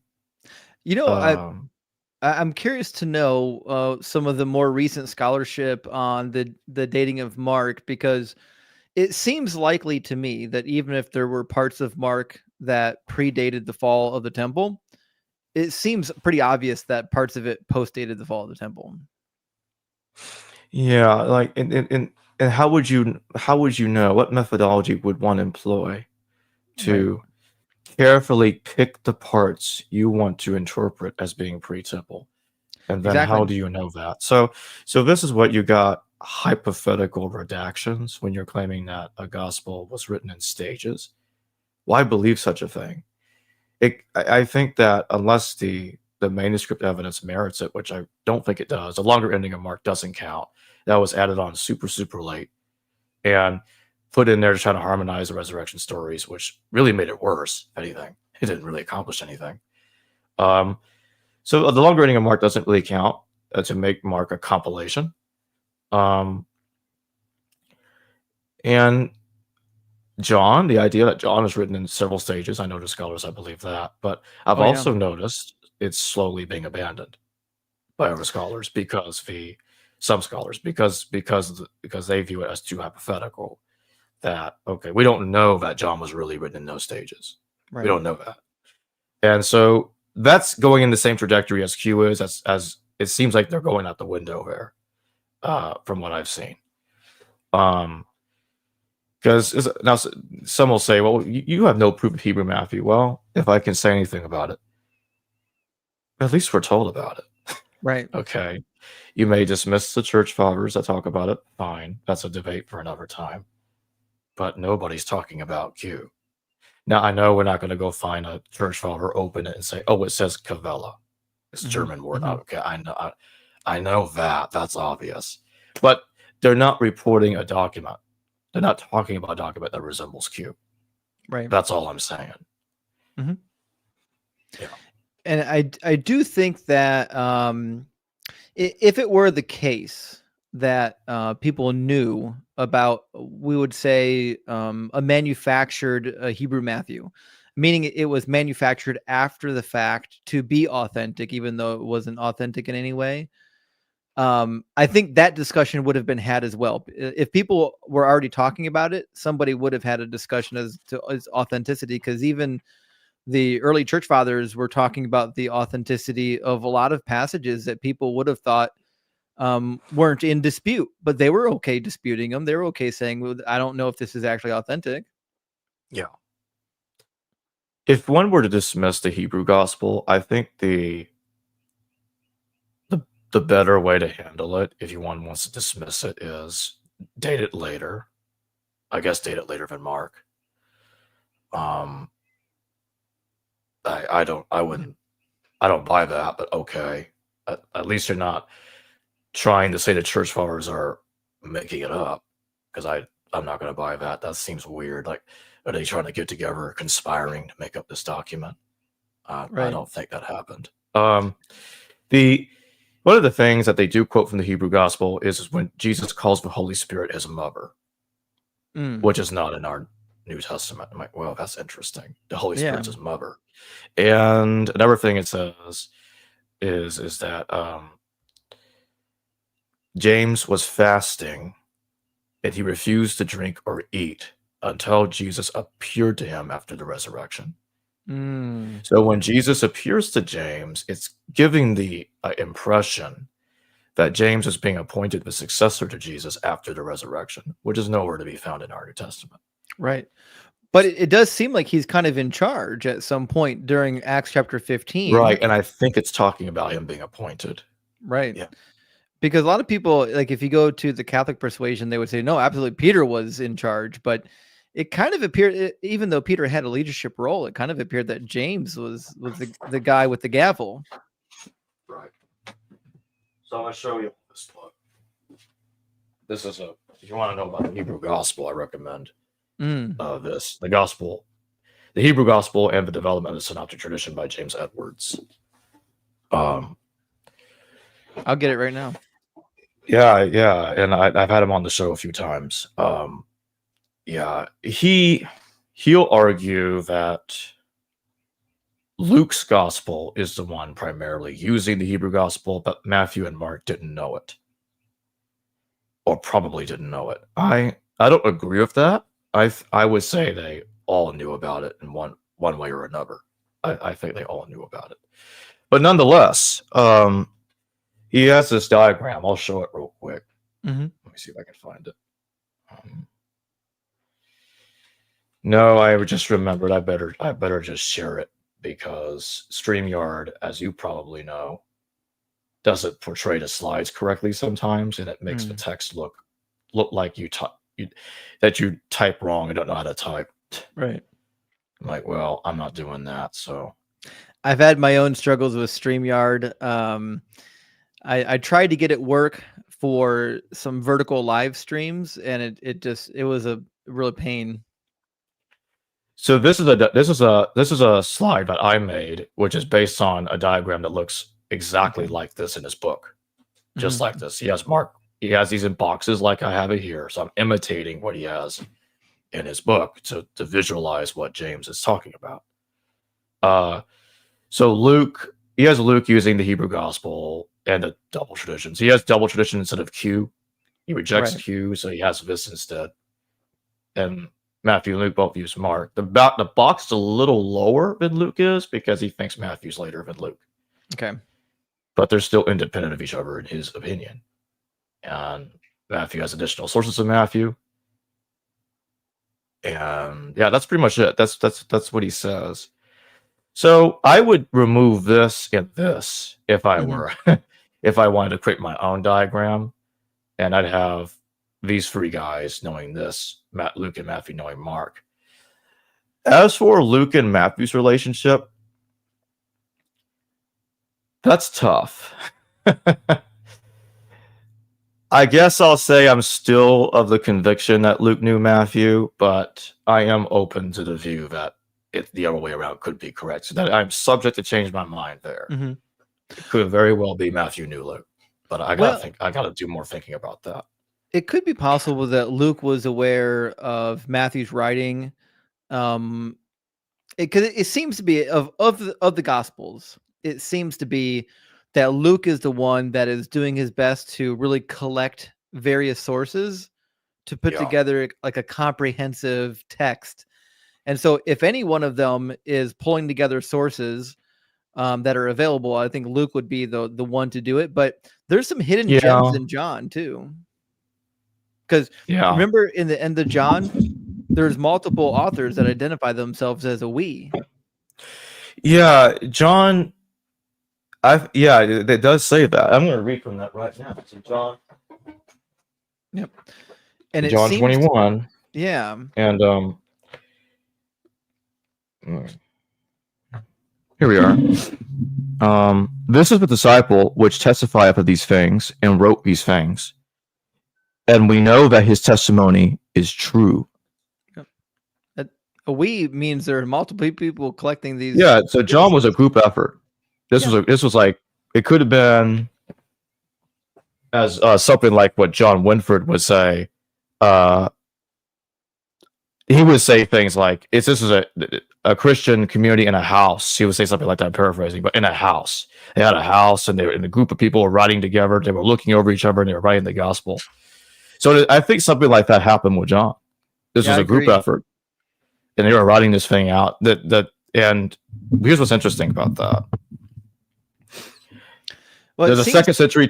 Go ahead, finish your thought. But it seems to be the case too, because in chapter 1, they're recording the testimony of John the Baptist. Right? So it seems to be like somebody is involved in recording other people's testimonies, maybe like, as a reporter, like tell me your story, Yeah, I don't have a problem with that. The Anti-Marcionite prologue to John, I think these prologues are 2nd century, but I'm going to admit right now, there are various opinions about when those prologues were written. But this is a strange thing. And I think this has to be early because it says something that I just don't think church fathers could possibly have made up later. It says that John dictated the Gospel of John to Papias. Yes, Papias. And if you read the fragments, his fragments, is it really that difficult to believe? Because he actually is a Johannine Christian. He does believe in the 1,000-year reign that we see in Revelation. And could that be? Is it so crazy to think that could that be the reason why John is read in a better style of Greek than Revelation? No, that works out actually. Why couldn't that be the answer? So John, so technically it isn't the same author at the same time, because John of Patmos wrote Revelation. Then I guess his hands withered, and he needed Papias to help him out. But this would ram both these texts into the second century, the first quarter of the second century. You wouldn't be able to make this an eyewitness text. Have you if you believe read that. Josephine's Ford's commentary on Revelation? No, but I will get it now that you mentioned it to me. It's a good one. She was a professor from Notre Dame for a while, and she did the original entry in the Anchor Yale Bible Commentary series for Revelation. And she had a really interesting theory on the authorship of Revelation. She thinks that it was done in multiple stages by multiple hands that were part of a school or a classification of people that were followers of not John the Apostle, but John the Baptizer. So there were people who still followed John the Baptist that were still participated in we might call it the cult of John the Baptist, but they also really clung on to the works of John the disciple, and that they were actually responsible for both the multiple portions of the book of John and subsequently any redactions that would have been made, which is a really interesting thought. And she draws all the parallels from the book of Revelation to all the things that John the Baptizer says while he's alive. And there's actually a lot of really striking parallels. Dr. James David Audling right now is working on releasing, I think it's a 6-volume reconstruction of the Aramaic Gospel of John. Oh, that'd be great. Because he was examining manuscripts. These are not early manuscripts, they're late, but he was translating from Galilean Aramaic and Syriac. And so if he's right that this text he's reconstructing does predate John, that this could really change the game on the Gospel of John. As for Revelation, I'm not on board with Revelation being in multiple stages at this time. I don't know. Like, again, it's very hypothetical. It's a way of reading the text. It's a way of interpreting the text as if there were layers. And I am very skeptical of looking at a text like that. I'm like, unless you have manuscript evidence of that occurring, like, for instance, some argue that 1 Thessalonians 2:13-16 is an interpolation. Usually it's mythicists making an argument. Some historicists do argue this. But the majority of them, from what I can tell, are mythicists, the majority making this argument. And I'm talking about basically ordinary people, layman mythicists.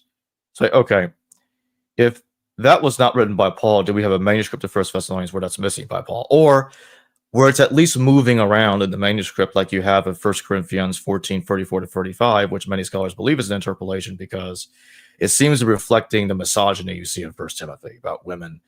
That Paul apparently telling women to shut up and be silent in church. Right. But that wasn't Paul, that was pseudo-Paul. So I guess maybe pseudo-Paul shoved that into 1 Corinthians to pretend, that different guy over there who's actually me somehow agrees with me. Anyway, those two passages at least move around, so so someone can argue that there was an awareness that it wasn't originally there, and we just don't. Yeah. The evidence didn't survive. We don't. That's my opinion as well. Have you read Linda Belleville on this particular matter? She's really a phenomenal scholar, although she kind of went crazy with the whole Donald Trump stuff last couple of years. She went off the deep end, but she wrote some really good articles on the manuscript evidence for that particular passage about the women in Corinthians.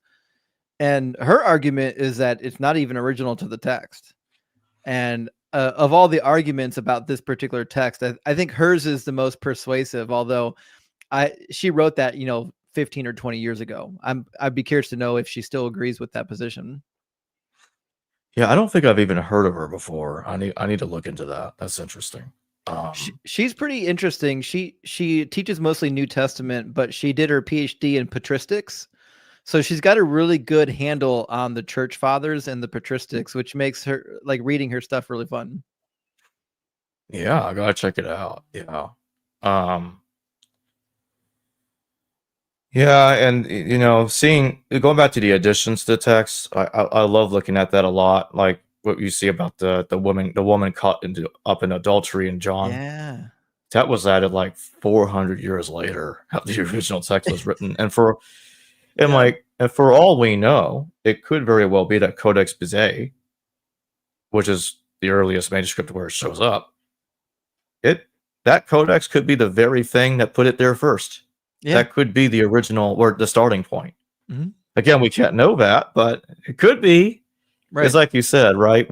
Even if we found the originals, and I would add to that by saying the original times when the corruption started, we can't know. Right. It makes you wonder, when you're talking about textual criticism and the additions and the changes in the Bible and the manuscript corruptions and whatnot. As a Christian, these are really difficult things to tackle because at some point you just have to admit that like God just didn't see fit to preserve his word. Why? I know, right? This is the most important document of all of history. You couldn't even give us one that wasn't corrupted and didn't have contradictions. Yeah, and I know apologists will scream and say, "Oh my goodness, you're misinterpreting the text." So you're taking it out of context. You've heard this a zillion times. Oh yeah, right. Or they'll even claim you didn't read the Bible. You're lying. I get that. I'm like, okay, yeah, I do too. Yeah, it's I'm like, well, it's inerrant. That's what you think, right? But it's not, and a lot of you are already admitting it's not inerrant anyway. Not all of them, but some of them are already admitting that. Mm-hmm. And so, what to do with that? And like you said earlier, they hypothesize that the original text, which we don't have, didn't have these contradictions. I'm like, why would they contradict the text if the original was perfect? Right. Why would they deliberately do that? Are these fake Christians working very hard to write each letter, one syllable, one word at a time before the printing press? Yep. Just to deceive you into not believing Christian while pretending to be Christians at the same time? That's a hell of a conspiracy theory. And some of the problems of the text are pretty radical. Like if you look, and Dr. Kip Davis has done a lot of work on Jeremiah. Oh yeah. If you look at the redactional history of the book of Jeremiah, it's wild how they're totally okay, just willy-nilly adding things in, taking stuff out, rearranging entire chapters into different organizations. At some point, you're like, this doesn't feel like God had it put together. This feels like a bunch of people putting a text together that they like. Yeah, and you see connections with the Septuagint too in that regard. Yeah. Because sometimes texts that are in the Septuagint are shorter than the text in the Masoretic text. Mm-hmm. So the older, that means, I think the Hebrew Bible the Septuagint was translating from, it's like it's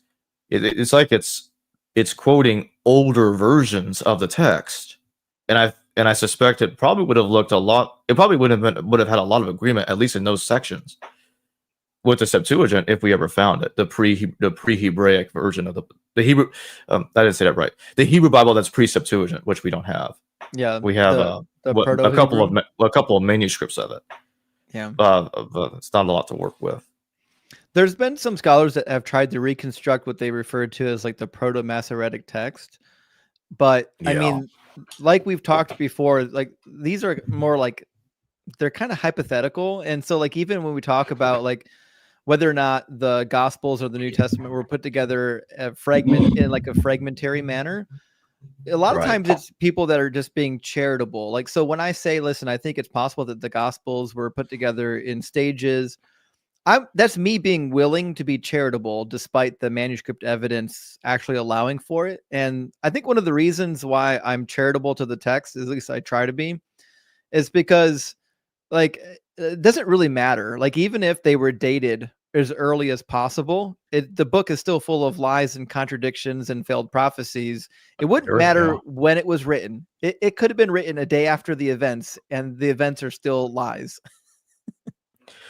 Yeah, that's a very good point because like it's like oh, but the dating of the Gospels is before 70. They'll lose their minds if you put it after 70. I'm like, you know what? Let's pretend for a second all four of them are before 70, even exactly as we have them today. Mhm.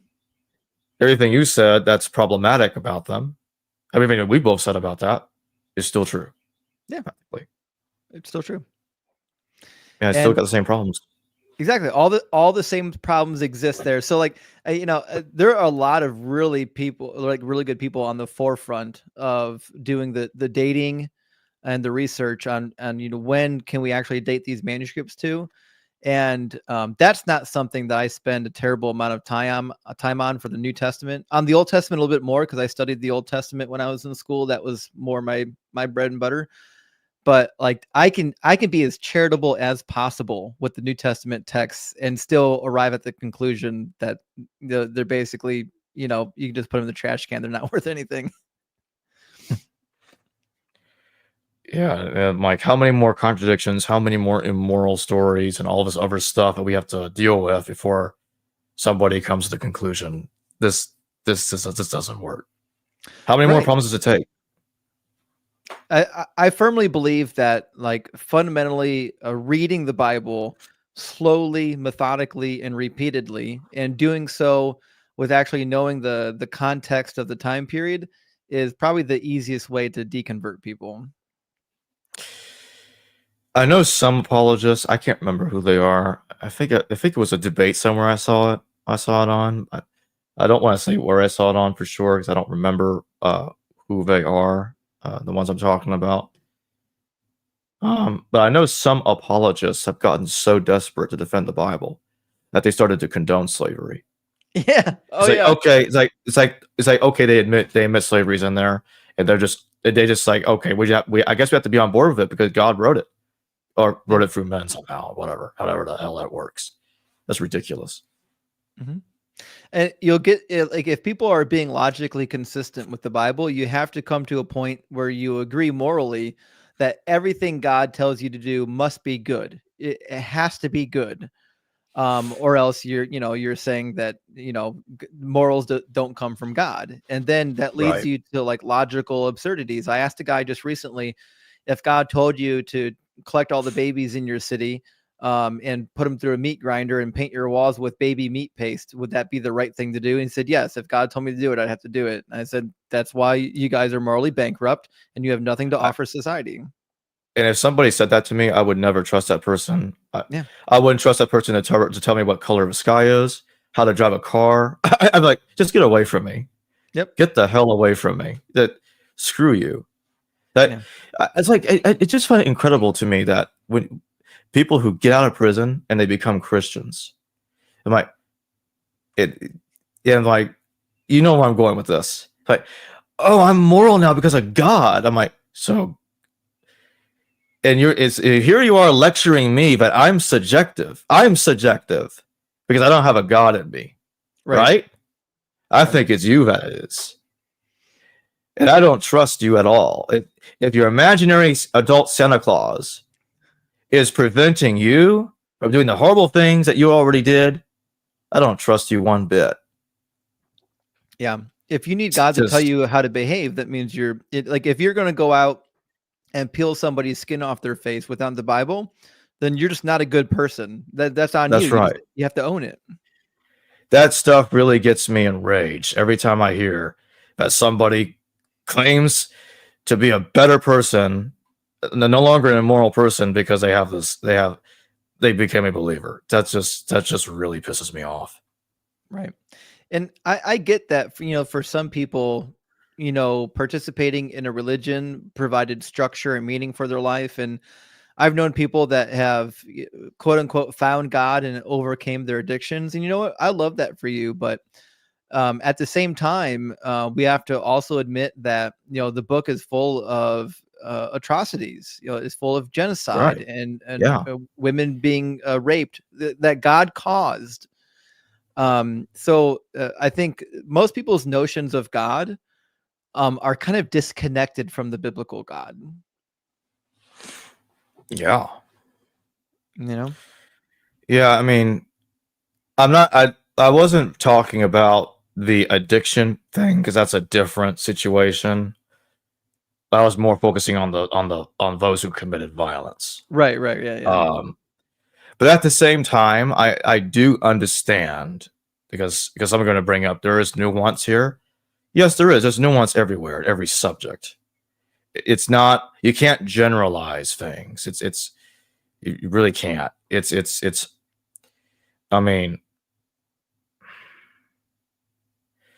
some people go to God because it helps them mentally. Mhm.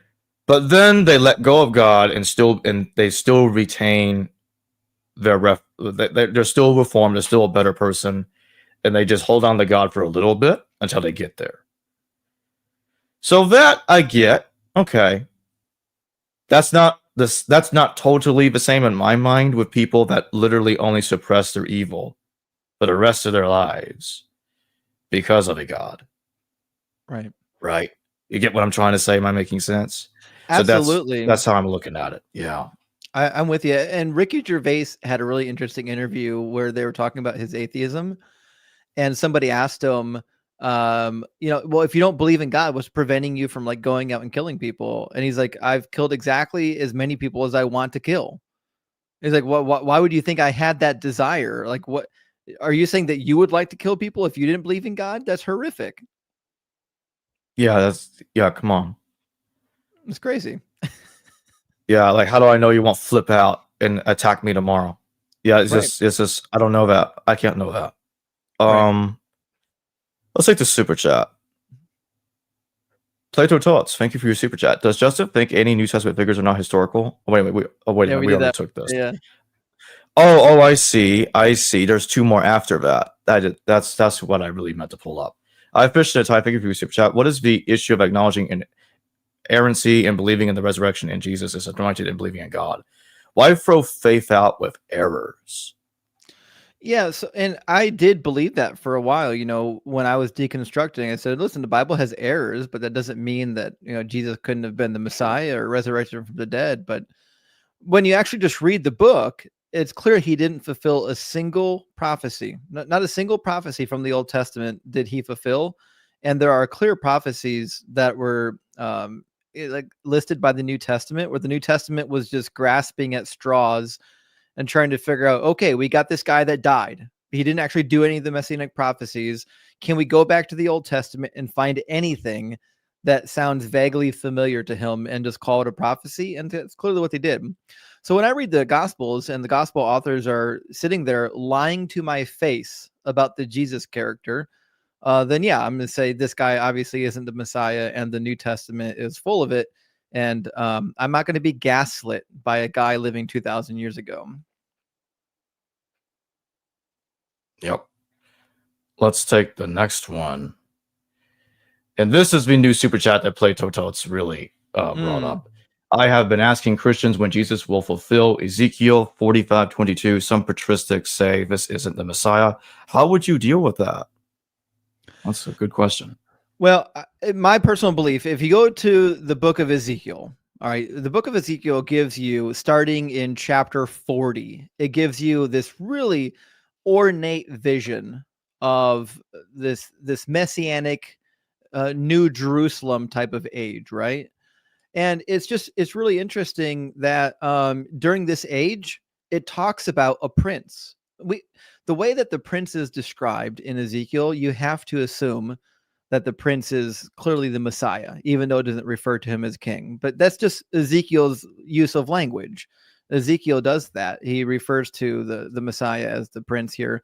But he also refers to the Messiah as an actual king. But when you read Ezekiel, it's clear that whoever the king is and whoever the prince is, they're doing the same thing. They're performing the same function. But either way, in Ezekiel, it talks about this prince. And starting in chapter 40, it talks about how Jerusalem's going to be rebuilt. The land is going to be reapportioned to the 12 tribes of Israel again.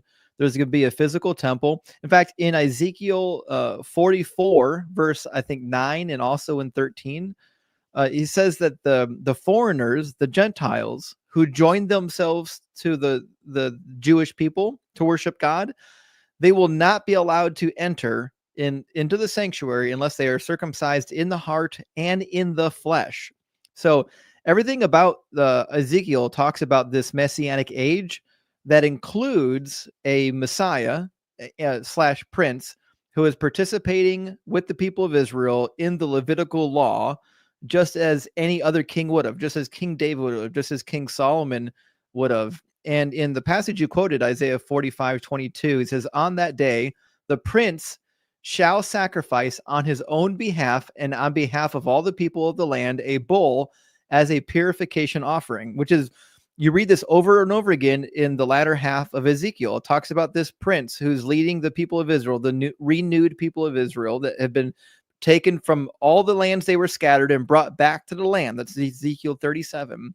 And then this prince is going to preside over the people and participate in the sacrifices and offerings of burnt offerings, of bulls, of goats, of grain, just like the law of Moses prescribed.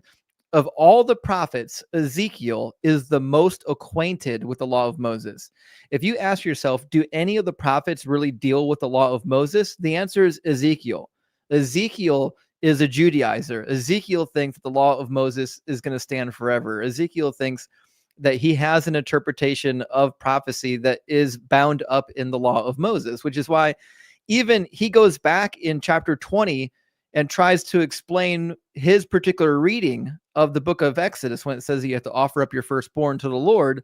And he interprets that as child sacrifice. So he invents his own reasoning as to why God would call for child sacrifice in chapter 20, because he's the only prophet that we have among the major prophets that are really going back to the law of Moses and saying, hey, this is actually really meaningful stuff that we need to incorporate into our vision of the future. And so obviously he incorporates the Levitical sacrifices into his messianic age.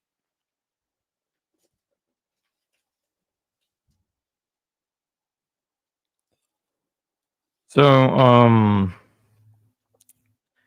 one last thing I want to ask you before we close is for those that who are deconverting from the faith and are struggling, what would your advice be to them when they are caught in this crossroads and they don't know what to do about it? That's a good question. And this is one of the reasons why initially I got online. And I've got a couple of friends that got online with me, like Leaving Faith. She's on YouTube and TikTok as well. And there's a couple others on TikTok that are now joining YouTube, like Thinker and Sebastian Cole and Joyful Apostate. We're trying to build a community for people deconstructing. And if you go to my profile on YouTube or on TikTok, you'll find in my link tree, you'll find a link to our Discord community. We've got 1,500 people in there. They're all deconstructing in various phases.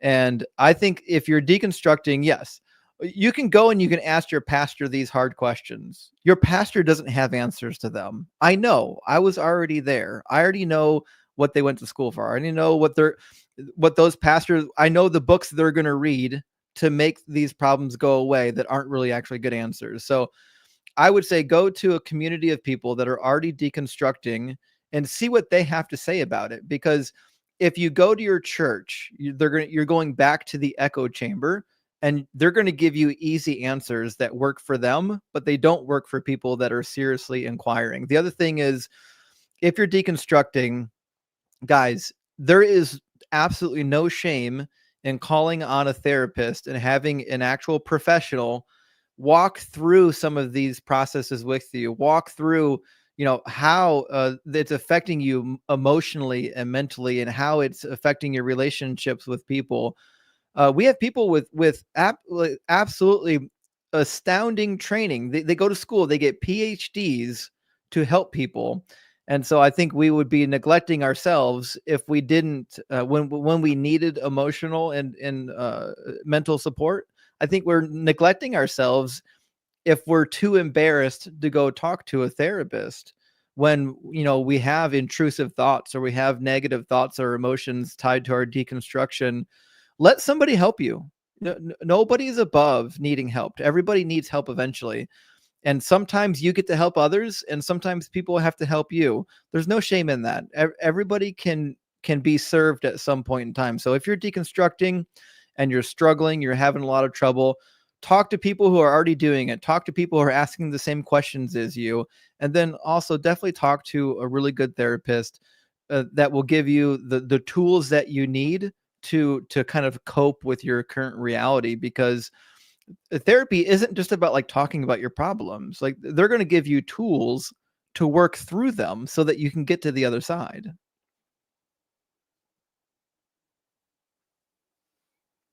Right. So I'm gonna pull up your YouTube channel. A second.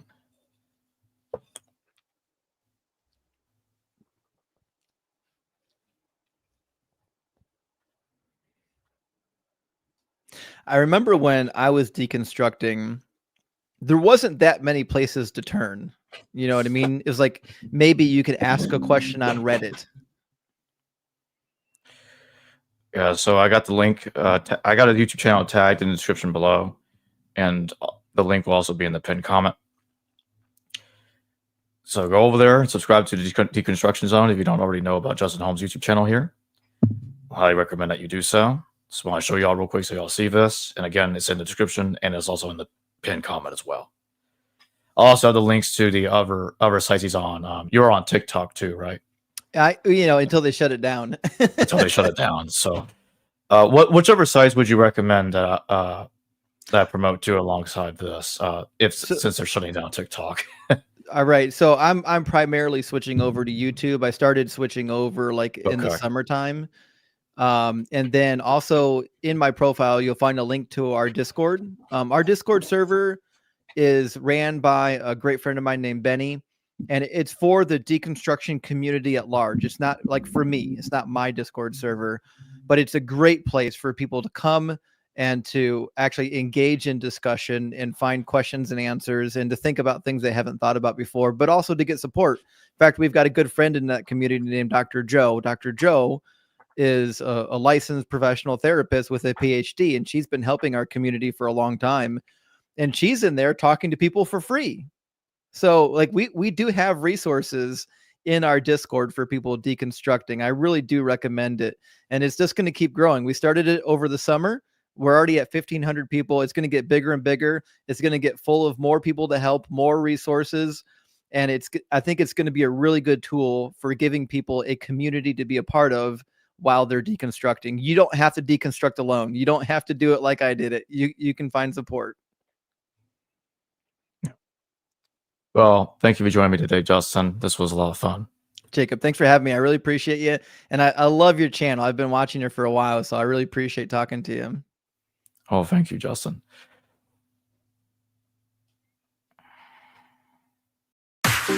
Hello viewers, thanks for watching this video from the History Valley YouTube channel.